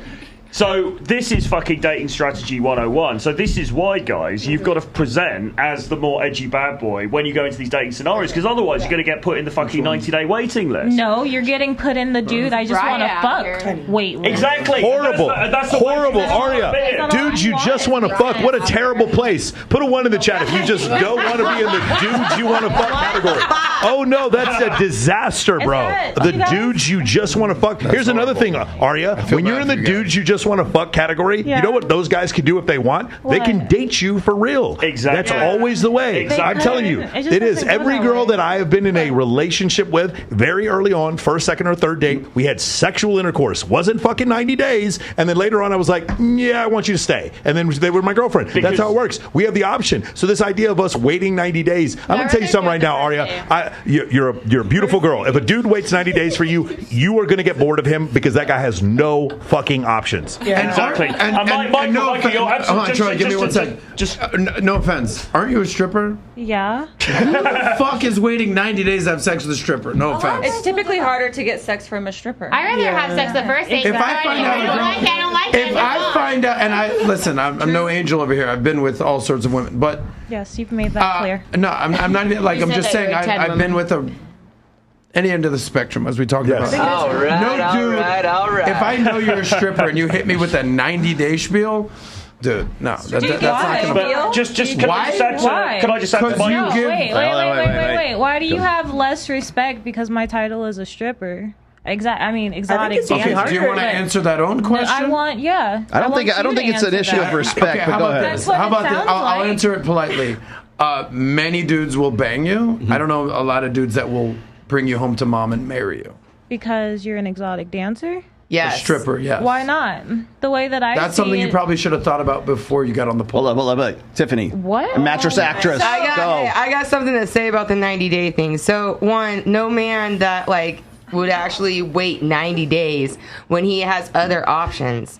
They're going to go to other people. So it's like the whole thing about having sex on the first date. If you don't fuck the guy on the first date, he's going to go to the next bitch that wants to fuck him. If you have But options, the thing is, any man of high value is going to have a bunch of women around him because you know what? When you make a lot of money, you get a lot of bitches. Yeah. When you don't make a lot of money, no bitches are around. Maybe Jen with the homeless guy. When is DVD going to hire her to do another Valuetainment show? But the thing versus if you wanted to be for another guy. The thing is, though, I wouldn't make a guy wait 90 days. That's like absolutely insane. Can you imagine her versus her and Jedediah Bila had like a show where they argued with each other? How incredible that would be! But I agree with you. But there's not a lot of Rollos. There's not a lot of Michaels. There's not a lot of Troys. Not a lot of Adams that are around that are a high value man. The average person's really not high value. But if I like someone, I'm gonna hop on that dick. I'm not gonna make him wait 90 days. Something tells me she's not lying. Go ahead, Can I just Troy. add to what Michael said, just to reinforce what Michael said? Absolutely fucking bang on, right? Because, there's not this dichotomy between the dude who smashes on the first night versus the dude who waits 3 months. The reality is, a woman may think that. She may compartmentalize it in her mind like that and think, well, he's a guy I just want to fuck, and then this is the serious relationship dude. But the reality is, once you fucked a couple of times, that oxytocin kicks in. Those feelings, the feels start to kick in. And then she's like, oh, hang on a minute, actually. And then you can start to tone it down. You can start to tone down the player side. That's how, like Michael said, like my ex-girlfriend, we met exactly like that. We were fucking casual at the beginning. We banged on like the second date or whatever it was. And then, the feels grew, and then you become boyfriend and girlfriend, right? So you win. The guy who smashes early wins on every fucking level. Right? But also there's also the chase. Like if you're going after a bad boy, you want that chase. So when it's easy, it's not always exciting. There it is. So if there's a man of quality and the girl's like, all right, I'll give it up the first day. He's Who's complaining about that? And I'm not saying Ali, do you really think we give a fuck if you just want to use us for sex? Do you really think that that's a consideration of men? That's absurd. You know better than that. Let me tell you something else, Ali. You would have sex with us with the full intention of saying, hey, this is just a guy I'm going to fuck, and we'd still make you our girlfriend. We'd still make you our girlfriend. So there's no point in you making us wait. It is utter nonsense. I think there's a making if you think of it from her point of view, I don't think that's the thing. Like 90 days is insane. Absolutely. Yeah. And I don't think that there's a conscious What are you talking about? She waits 90 days. There's nothing wrong with it. No, I think it's crazy, but I think thing where you're like, I'm going to make him wait. But like, I mean, Stephanie, you make him wait 90 days? No, how long you make him wait, Stephanie? Has no one experienced a connection with anyone in their life? A real connection?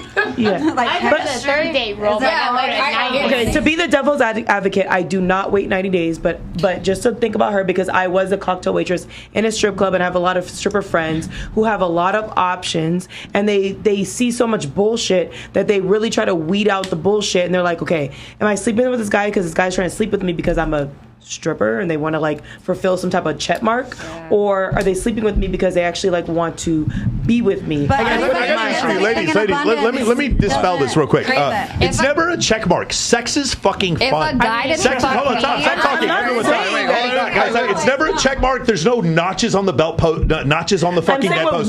Sex is awesome. I like to have sex because sex is fun. There's no notches on a bedpost. Stop believing that shit. If a guy did not fuck Michael, I get that. I'm just saying from a different person's point of view. All right, I got. Before you go, okay, you're next.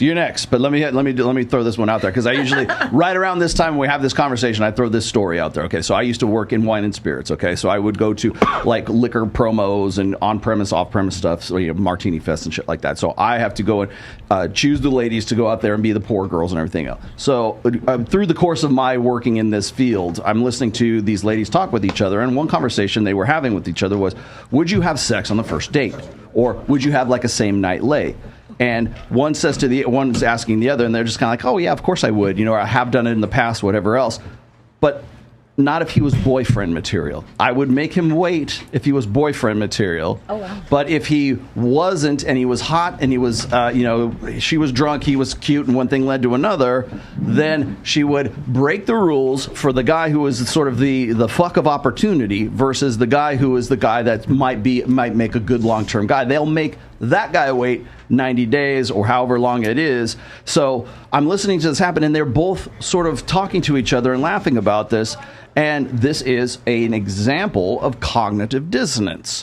So you have two concepts. Do I fuck the hot guy on a same night lay because he's there and it looks like it's fun and I want to have sex with the guy, or do I make the dude wait because he seems like he might be a good dude for the long haul? It's cads versus dads. I think I want to stay with this guy. I'll take him home and introduce him to my parents. He might be somebody who's actually a good long-term boyfriend, but I'm going to make him wait but I'm not going to make the hot guy wait whatsoever. Depends what. Sex is always bad unless. Hey, Kirsten, it's a microphone. I promise you. There you go. What's that? I don't never base it had one of these off close of to my money, face before. looks, time frame, stuff. I base it off of the connection I have with the person because without Which that, is based on what? sex is bad. Which it's is always based on bad what? without the chemistry. What is the connection based It's like on? it's almost like gravity. Like you can't see it. You can't like. Is it like helium? Is it odorless? I've got some books for you. It's quite describable. Can I say something about? Because like if I go out on a date with a guy and he won't fuck me the first night, I'm like, what? Yes, I'm like, Same. I do excuse that. me, I'm coming after. Okay, listen, Aria. Reverse psychology goes a long way with me. Aria, let me ask you a question. Aria, have you ever been on a date with a guy and he didn't come off as a nice guy and you were very attracted to him and you didn't make him wait 90 days? Has that ever happened? You put him in the not nice guy category. Has that ever happened? Oh, if he's a not nice guy, I won't have sex with him. You won't have sex with him all. Have any of you ladies done that before where it's like, well, I don't want to have a long-term thing with him, but he's hot, so I'm going to have sex with him as a short-term option. Has any of you done it? Yes. You're all lying. You have all obviously done this. Raise your fucking hand. Raise your fucking hand. We've done it. Okay. So here's I've never had a one night stand with a man. So here's the point. With a woman. Here's the point. What do you think the guy you So I don't waste microphone? It's called Thank you, microphone. Michelle. So I don't waste my time. What do you guys I don't think? care. What do you guys think about the guys who then find out later that you made them wait, and then you let Chad fuck on the first night? What do you think that does to the sanctity? That laughter right there? That's fucking cognitive dissonance right there. That's exactly Give Kirsten the microphone, please. Michael, I usually know if I want to have sex with somebody, usually within the first 10, 15, 20 minutes. Sure, okay. Me too. Yeah. So I just wanted to say something about women. I wanted to say is. something about women and sex. I think women a lot of the times, Sex. if you don't enjoy sex, don't have sex. I see a lot of women, whether it's and I'm glad you wait. What is it? 90 days. That's your business. If it makes you feel good, great. But I think that women use sex as a tool. They don't really enjoy it. That's why they have all these stipulations, right? I'm gonna wait till this because I may not like it. I'm gonna wait till this because you don't have money. I'm gonna wait till this because you may be. But it's like They use it as a weapon, too. Exactly. It's like a card they play. Sex is a card they play. Don't have sex unless you enjoy sex. Women enjoy sex, but we've been conditioned to think it's a gift or a prize or a reward. No, actually, I'm sorry. We're the ones who've been conditioned to believe that because But women have women told us too, that. right? Yes, But women that do is that the problem, all the though. And then time. men Like, treat you it like that shouldn't because they don't have any abundance, so they are the ones who treat it like I think prize. CJ And then Sparks has a thing or two to say and then about it's this. $9.99 on OnlyFans. Go ahead. Go ahead, CJ. Rock and roll, CJ. I just came in where she said Let 'em have it. that women don't like sex, but I think you were just making a point. I don't think you were making a Aria, statement. can I ask you a question? All totally objective here. I'm not trying to be judgmental. You really don't see how a man who is like say top 5% wage earner, has abundance with women, would say that you being an exotic dancer wouldn't hold that against you at all for a long-term relationship. You legitimately don't see that as a thing. Depends on the character. So truly, I don't understand like why men put such labels on exotic dancers. But do they? My first question They is do they? Okay, so you at least admit they do. Okay. Except Now, if you don't understand, we can explain it. But go ahead. Go ahead. Ask your question. I would love for you to do that because getting into exotic help with dancing, this, by the way. like I don't even have sex like that. No, for like, sure. Often, like it's maybe like I went maybe 2-3 years without sex, and I got into exotic dancing because that's the only place like right now, and I have a bachelor's degree that I know that I can You went to make. college and became a stripper? Yeah, I mean in Vegas, half the girls here. I'm fucking. Dude, I'll introduce you to 2 PhDs that work at fucking Sapphire right now. That's kind of a college track It's here. so much money. Yeah. So like, just ignore him. Pay for It's like a woman. Anywhere that I can make. By the way, Jen, I just subscribed to your channel. You now have 400 subscribers. Congratulations. Yeah, okay. Guys, stop. Seriously, this is getting really bad. You're a podcaster. You're a podcaster with 400 subscribers. Go check out Valuetainment. Adam, hold on. Stop. Jen, Okay, stop lying. Jen, stop. Stop Jen, lying, stop. bitch. Jen. It's not Jen, 400. stop. You got the wrong Jen. Jen, Jen, stop. 4 million. Stop. For fuck's sake. Go ahead. I mean, respectfully, I'm on her side. This dude's kind of an asshole. He is. No, because I'm telling the truth. It's All right, funny. let her I've finish. only been an asshole Let her to finish. one Let her actress. finish. Let her finish. And the girl that got Telling the offended that I wouldn't wipe up a stripper. You're an No one else the I've way been that offended. you're doing it. You don't have Because to be they're treating you like a girlfriend. Okay, you stop. You have feminine energy. All right, wait, Jen. Here's what will happen. Down, Jen. Everyone's treating him like a girl. Jen, we're stopping down the whole show, Jen. So please stop. Here's what's gonna happen. Stop. I'll go back after this and keep Then going be on with an quiet. amazing career, and Be I'll never quiet. remember your ugly Be ass quiet. again. And you think I'll remember And you're gonna you? probably take all these You think clips. I'll remember you? You're Yes, a tool. because if you want There are a clout, million you'll of you take on these clips. podcasts. Jen, stop. You're Jen, 400 Jen, subscribers. You guys are Adam, stressing out. Adam. You're a dozen. Jen, You're a shush. dime a dozen. Oh no, I'm not. You're yes, you are. No, You're no, a he's- tool. he's not. Multi-millionaire, 6 foot You're a tool. network. No. You're an Hey, hold on. Adam, don't respond to her. Then why are Don't you respond to here? her. Jen, I'm having fun. No, I know. I'm gonna have to clean my toilet. Good. Most men don't know how to clean You toilets. look like my maid. Clean your toilet. Who's You're the a whore that tool. you're talking You're about? a tool. The one Hey, that can you we came get up back here to super simping chats, about. please? Yeah, Can we we go got back to super super Simping chats. about her. Not You even were simping Let's about go her. back to You're super a Jen. simping. You're a Back to simping. super chats. Not Dime a even dozen. Dime a dozen. By definition, no. Back to super Turn chat. down the Puerto Rican. Hey, hold Okay. on. Look, Amber, You guys like are Jen, you got to stressing stop out doing the that. dog. Seriously, Yeah. he's like, I know he's done some, but like you are tripling down with the insults, Okay. and it's not productive. Because And now stopping he's up. picking on her. He's an He asshole. isn't. She just called him an asshole. Just to be Okay. fair. And by the way, I'm totally cool with the asshole label. That's fine. It's like I want to let Arya finish. Right. And Arya, go. guys, I don't mind if you have like logical conversations Yeah. about it. For Okay. you to say that he's a dime a dozen is kind of ridiculous. You need to see his He show. is a dime He a is not a dime a dozen. dozen. He's a dime a He's not a dime a dozen. dozen. and I'm a his- dime a he's dozen. not- hold on. You have sex with homeless women. We need Stop. to move on Stop. with the Jen, he's not a dime a dozen, and his girlfriend's not a whore. Well, Those are check two this things that are out. objectively The not man true. in Not even my contacts girlfriend, but will whatever. make him look like he's homeless. Okay, stop. The text Hey. All right, we got it. We got it, Jen. Who does that? Jen. Jen, come on, for fuck's sake, Jen. You're a tool. We need to move on with the fucking Turn down the Puerto Rican. Thank you very much. Okay, go ahead. Arya, finish what you were saying. What are we talking about? We were talking about how being an exotic dancer can cause you to have a label. Because Yeah, here's the thing. why Here's the thing. label I used to manage a strip club, and I'm fully aware of the situation where women would be in a situation where they'd be physically attractive, physically fit. They'd actually made a pretty decent living, and a lot of cases they were good mothers to their children, even though they were dancing. All these things were true, but men still held it against them. And here's the reason why. Because you were going to ask before. There's this thing called. So, for instance, if I repeatedly, if you go into military training, if you're repeatedly under live fire, the first time your heart rate's like 140, you're like, what the fuck? And then after a while, after you're under live fire, because they practice with live fire sometimes, what'll happen is you'll get down to like in the 80s, your heart rate will go down. After the 5th or 6th time you jump out of an airplane, it's not even super, it's still exciting. It's always exciting, but it's not super exciting. You get immersed to it and you start to lose the ability to connect. You could lose the ability to connect with a man if you're constantly in physical contact with other men, and that physical contact, that physical intimacy has been transmuted into you receiving money. Does that make sense? I'm trying to be as non-biased as possible. One more time, Kirsten. It's called a microphone. But don't wouldn't the same concept apply to men that you just have an abundance of pussy that they would lose the value and connection? So here's the thing. There's been studies on this, and it doesn't seem to be the case. Men who have high body counts tend to be able to be happy in relationships. Women with high body counts have a harder time to do it, and it has to do with oxytocin and their ability to pair bond and connect. Men can separate sex from intimacy. So that's the issue. I'm not trying to make you feel bad, but my whole thing is, if it's a consistent, this is what's happened with me with the girls that I knew that were strippers. When they stopped stripping, they became so much hornier because all of a sudden they can now, physical intimacy meant sex with a partner as opposed to physical intimacy was something they tolerated in order to receive money. Also, do you think that like hypnotize men that? like are about like the social status of like that's mine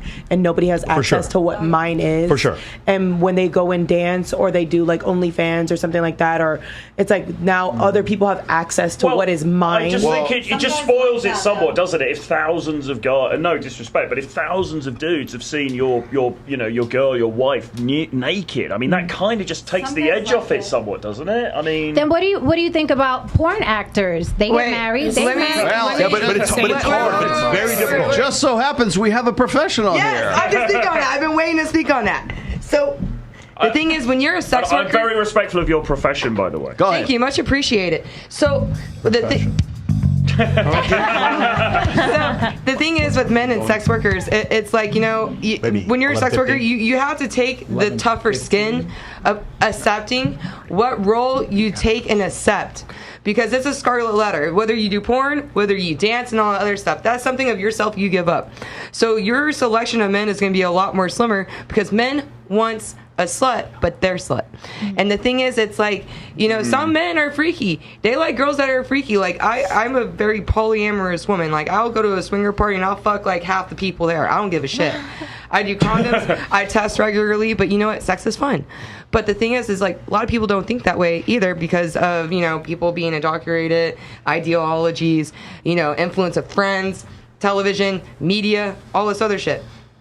But the thing is, like, men want what's theirs and what a lot of other people haven't had. Because it's sacred to men. Because it's like, as women and stuff, you know, we want to think like, oh, you know, we're pretty. We can get this man. We can get that man. And, you know, like, we use ourselves as a weapon.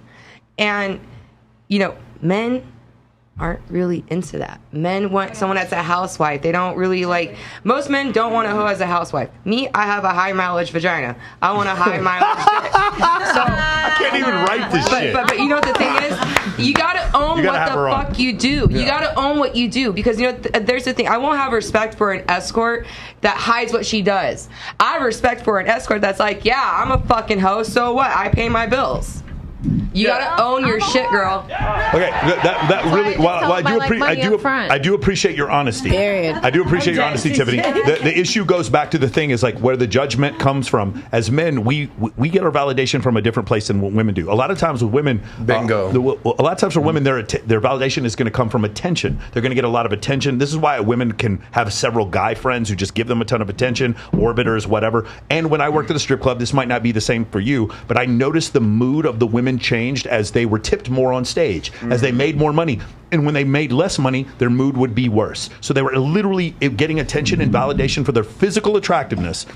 And that validation is something that worked for them, that made them feel good. For men, our validation isn't just the sex that we have with women, but it's the fact that woman has a genuine desire for us and chooses to have sex with just us. Yeah. That's the difference. And so while I know you're not having sex with your clients at work, the issue is you understand what happens is over time, you're going to start, your body just starts to transmute physical touch from a man as being, oh, this is work. Do you see what I'm saying? And it may have trouble with intimacy. And the other thing is, like he said before, like there's a level of, hey, this is mine. For men, it's like the physical. Again, when women, when men cheat, women ask, "Do you love her?" When women cheat, men ask, "Did you fuck him?" That's our main thing. Is like for women, the cheating tends to be the lying, and for men, the cheating. In case you ladies didn't know this, the cheating is the fucking penetration. That is the cheating. Oh, but I just gave him a blowjob. That is going inside you. That is the cheating. For us, that's the way it works. Does that make sense? Yes. So because our validation comes from sex, and your validation may come from attention, for these other men getting to see, it's almost like I've heard women say this before. Like they'll do porn, and then they'll be in a regular relationship, and they'll be like, well, you know, I fucked this guy on the porn set, but I didn't even enjoy it. And I'm like, well, he enjoyed it. He didn't fucking, the guy fucked you, enjoyed it. You see what I'm saying? So now it's not special for us, which is why I would never tolerate a relationship where my girlfriend was sleeping with someone else. If it's a girl I'm seeing and she sleeps with someone else, not my business. I'm not looking. I'm a 22-year-old kid. I don't fucking know. There are people that are into that though. For sure, but that's a different proclivity, and I think most of those men are bisexual. But I'm not going to get into that right now. It's also a fairly small sector of people. Let's be honest. But I think it comes back to the demand and supply thing, doesn't it? Yes. Like ultimately, you know, a guy values a woman more when he feels like the supply is scarce. In fact, he wants the supply to be limited to him alone.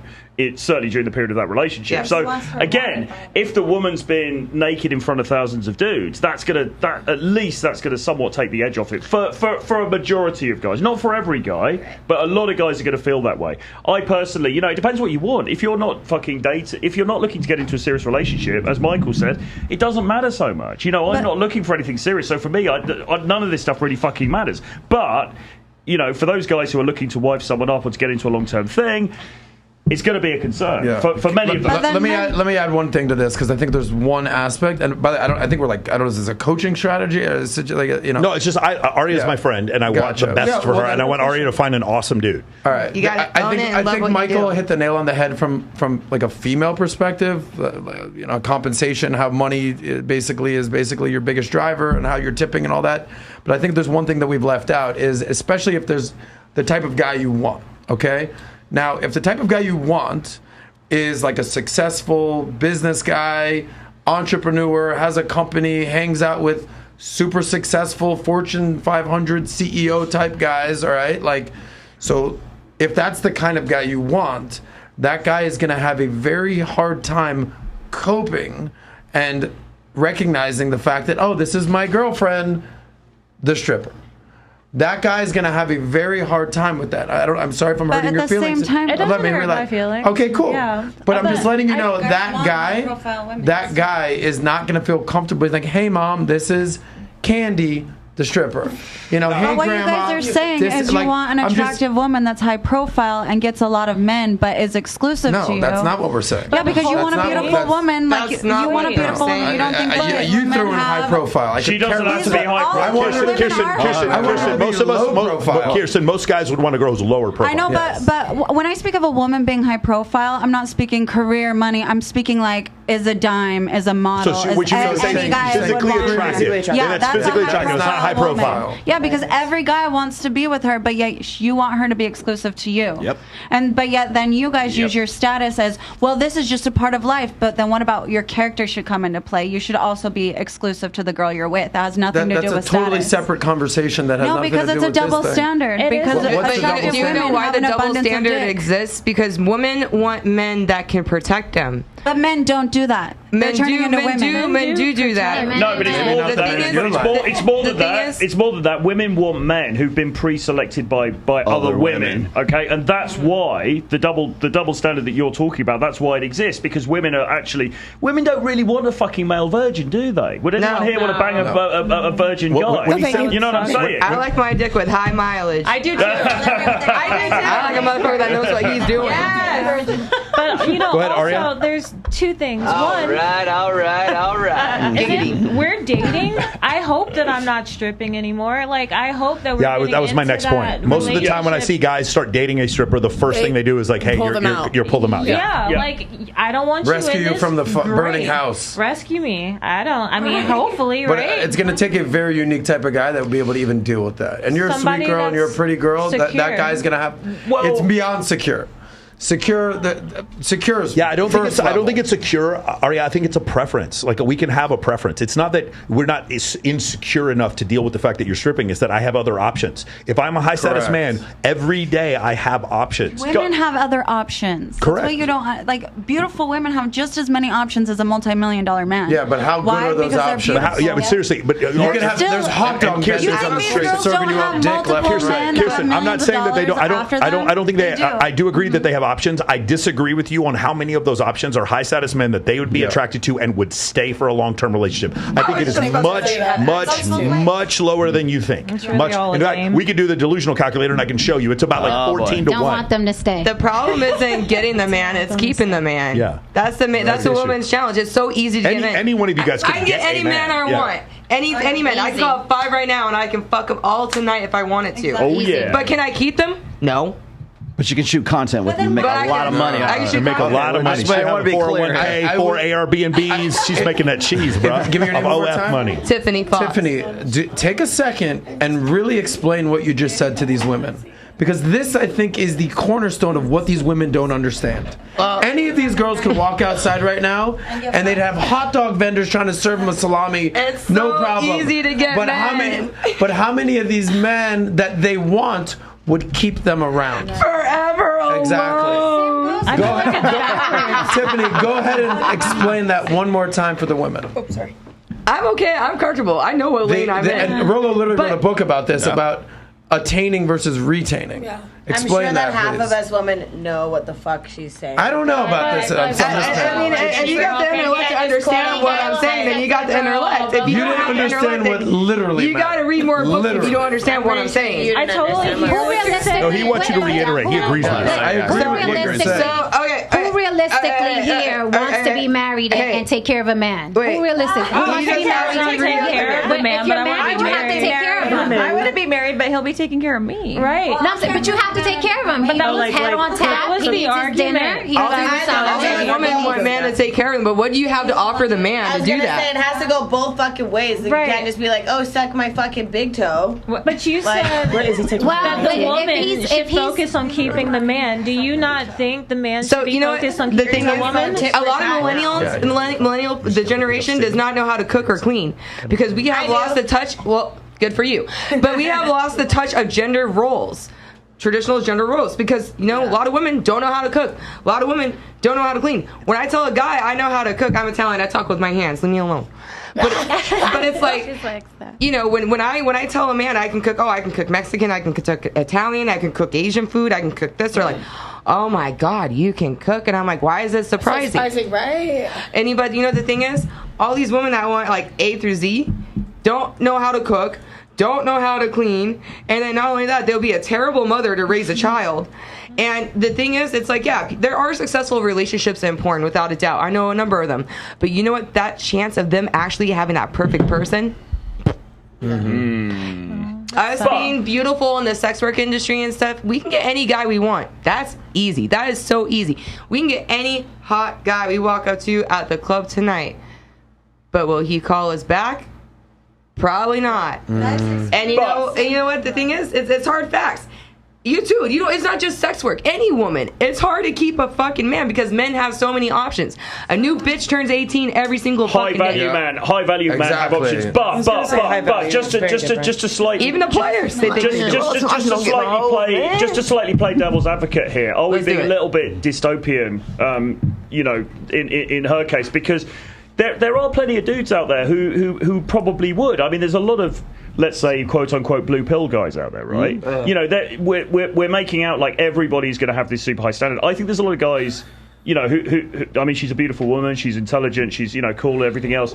There's going to be a lot of guys who are gonna sort of take her on, aren't there? I think. Yeah, but I don't think Arya is going to be attracted to them long term. But you don't believe that they would be high value enough? No, it's not that they're high value. I just like the problem is, and I've seen this with women. But you know what I'm saying, though, Michael. You know, there's going to be some dudes who are going to be like, yeah, I'll let it. So my issue is, I've seen this with girls before who have like a low self-esteem. A guy will sit there and try to wife them up, and the first question they're asking is like, what's wrong with this guy who wants to wife me up if I have low value? Does that make sense? Yeah. I've seen women, not you, but I've seen women literally say, why would this guy want to be with me long term if I'm a stripper? I've actually heard women say that before. There must be something wrong with him for him to be like that. And then you get the 6-month ick. That's where the 6-month ick comes from. It's like, why is this guy willing to wife me up when I have all these fucking problems? This guy must not have any options, right? And that's essentially what goes on. I want to clarify one more thing here too, because I know I've seen too many guys who are coming at the red pill right now talking shit about like, well, Rollo says this about the wall, and these guys say this about the wall, and it's this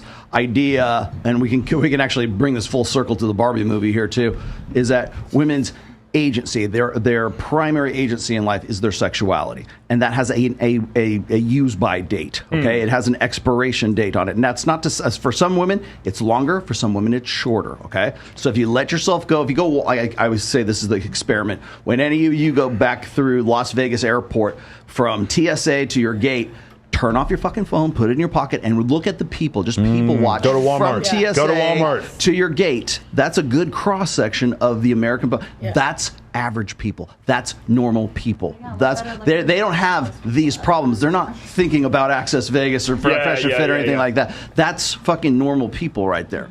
So when we're talking about what makes you a whore, what makes you a good housewife, what makes you whatever, this is not something that gets thrown out there. But when I talk about the wall, it's not, the wall doesn't start here physically. Like, you're going to be 38 years old very, very soon here, right? Gorgeous. I love you like a sister, okay? But absolutely stunning. And I have to like be careful of like even just like retweeting your stuff, because people will think like I'm simping for her. We're like have this sort of, we have this back and forth banter and stuff like that. But she's 38 years old. according to like the simp pill or according to the black pill, she's already well past the wall, and nobody wants to have her. You know, and no eggs left in the fucking egg carton. With that being said, whatever. you would simp over her regardless of her age because you have more respect for her than a young 21-year-old bimbo. But here's the thing: so it's about a respect we don't. thing. You're wrong about that, Kirsten. It's not correct. It wouldn't matter. It wouldn't matter. So you would treat some young 21-year-old bimbo the same as like a full-grown, respectable adult woman. I am dating a 21-year-old girl right now, and she's not a bimbo. So here's because you respect her. She's not a bimbo. Let me explain right? something I'm to not you. saying all 21-year-olds are bimbos. Hold on. Let me explain something to you here really quickly, though. Okay, so the thing is when I'm talking about the wall, I'm not talking about the physical side. I'm talking about the mental side. The wall starts here for women. It doesn't start here. Okay, so I know what is it? Jamie Villamore. How old is she? Like 42 years old. 41 or 42. Absolutely, she could like compete in like Fitness USA, like and probably does compete in Fitness USA stuff. Absolutely attractive. Any guy would say she's up in the 8 or 9, range for that. Okay, but she's 42. So is she past the wall or is she not past the wall? I think psychologically she has different interests, but physically, yes. She's changed. So when people say, "Oh, these guys think that if you go, anything past 23, suddenly you hit the wall," no, that's not what we're saying. What we're saying is it begins right here.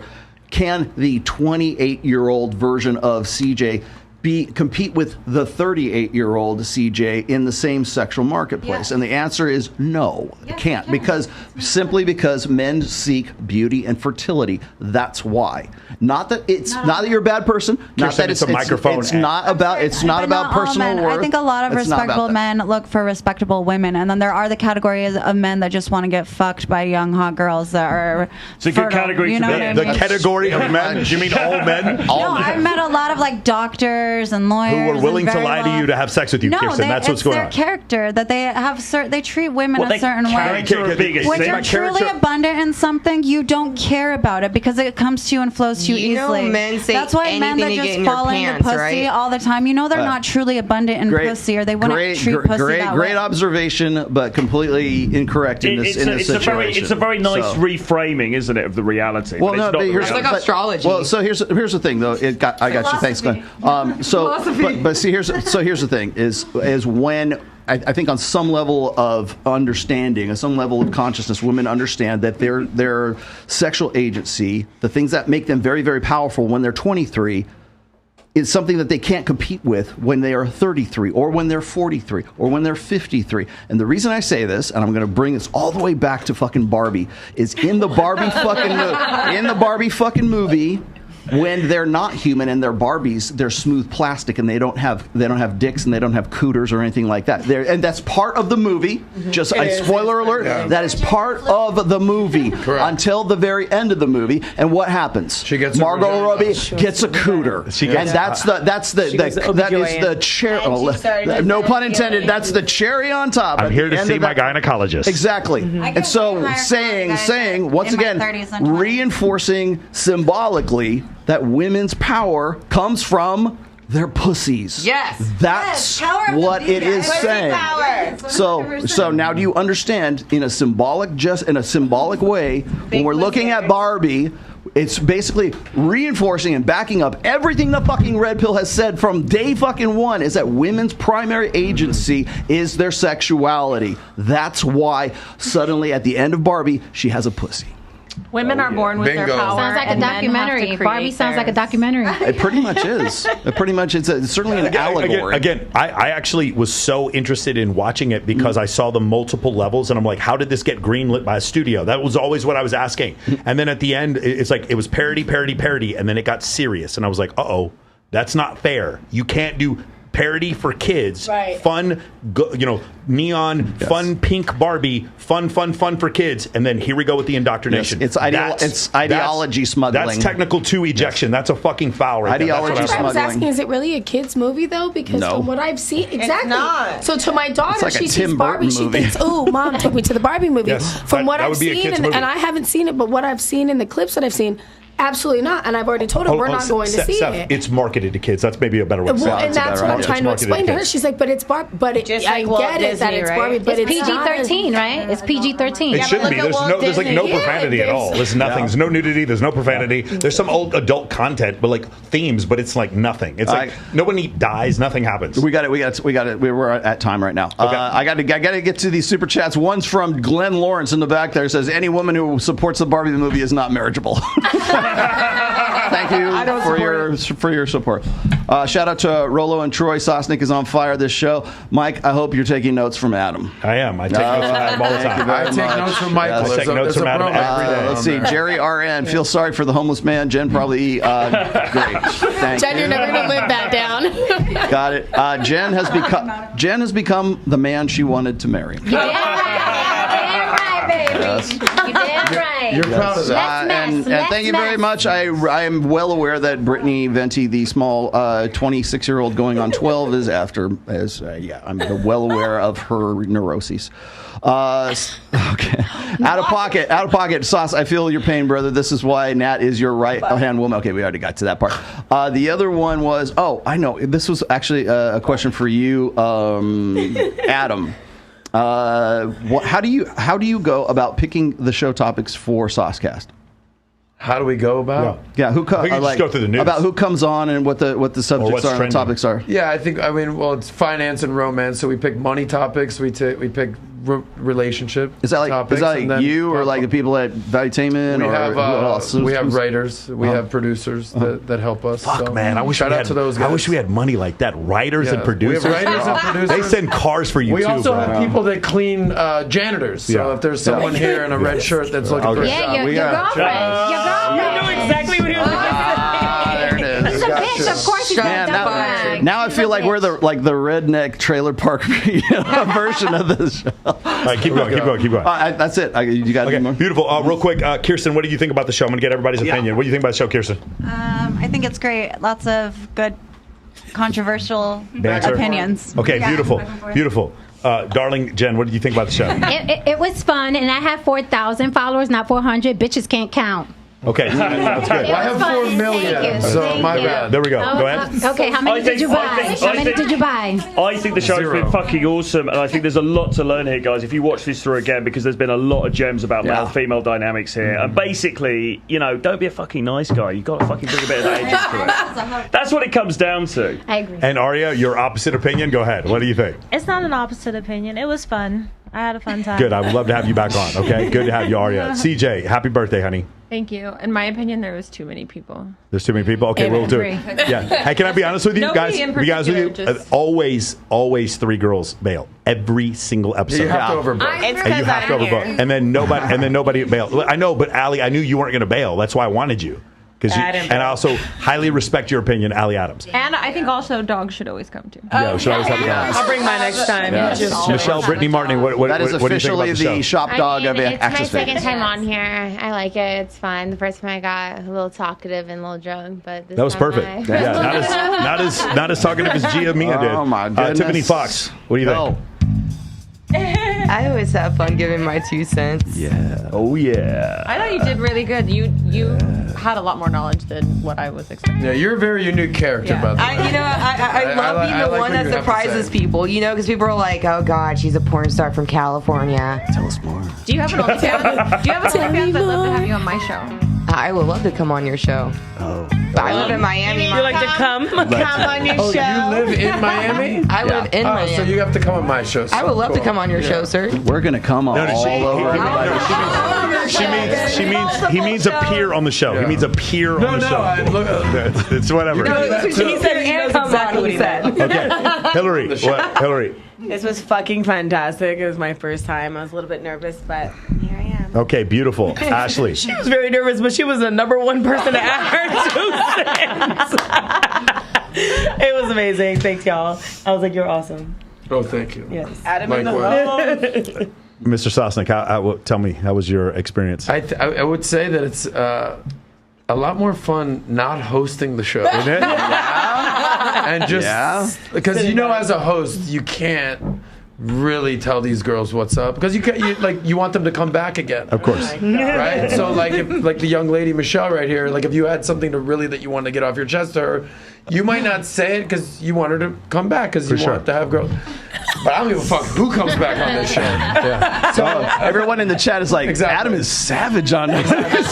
So there is a difference between hosting a show and being more of a gentleman versus savage mode. But more importantly, I have so much respect for what you guys are doing. And Troy was just on my show last week. He's an absolute G.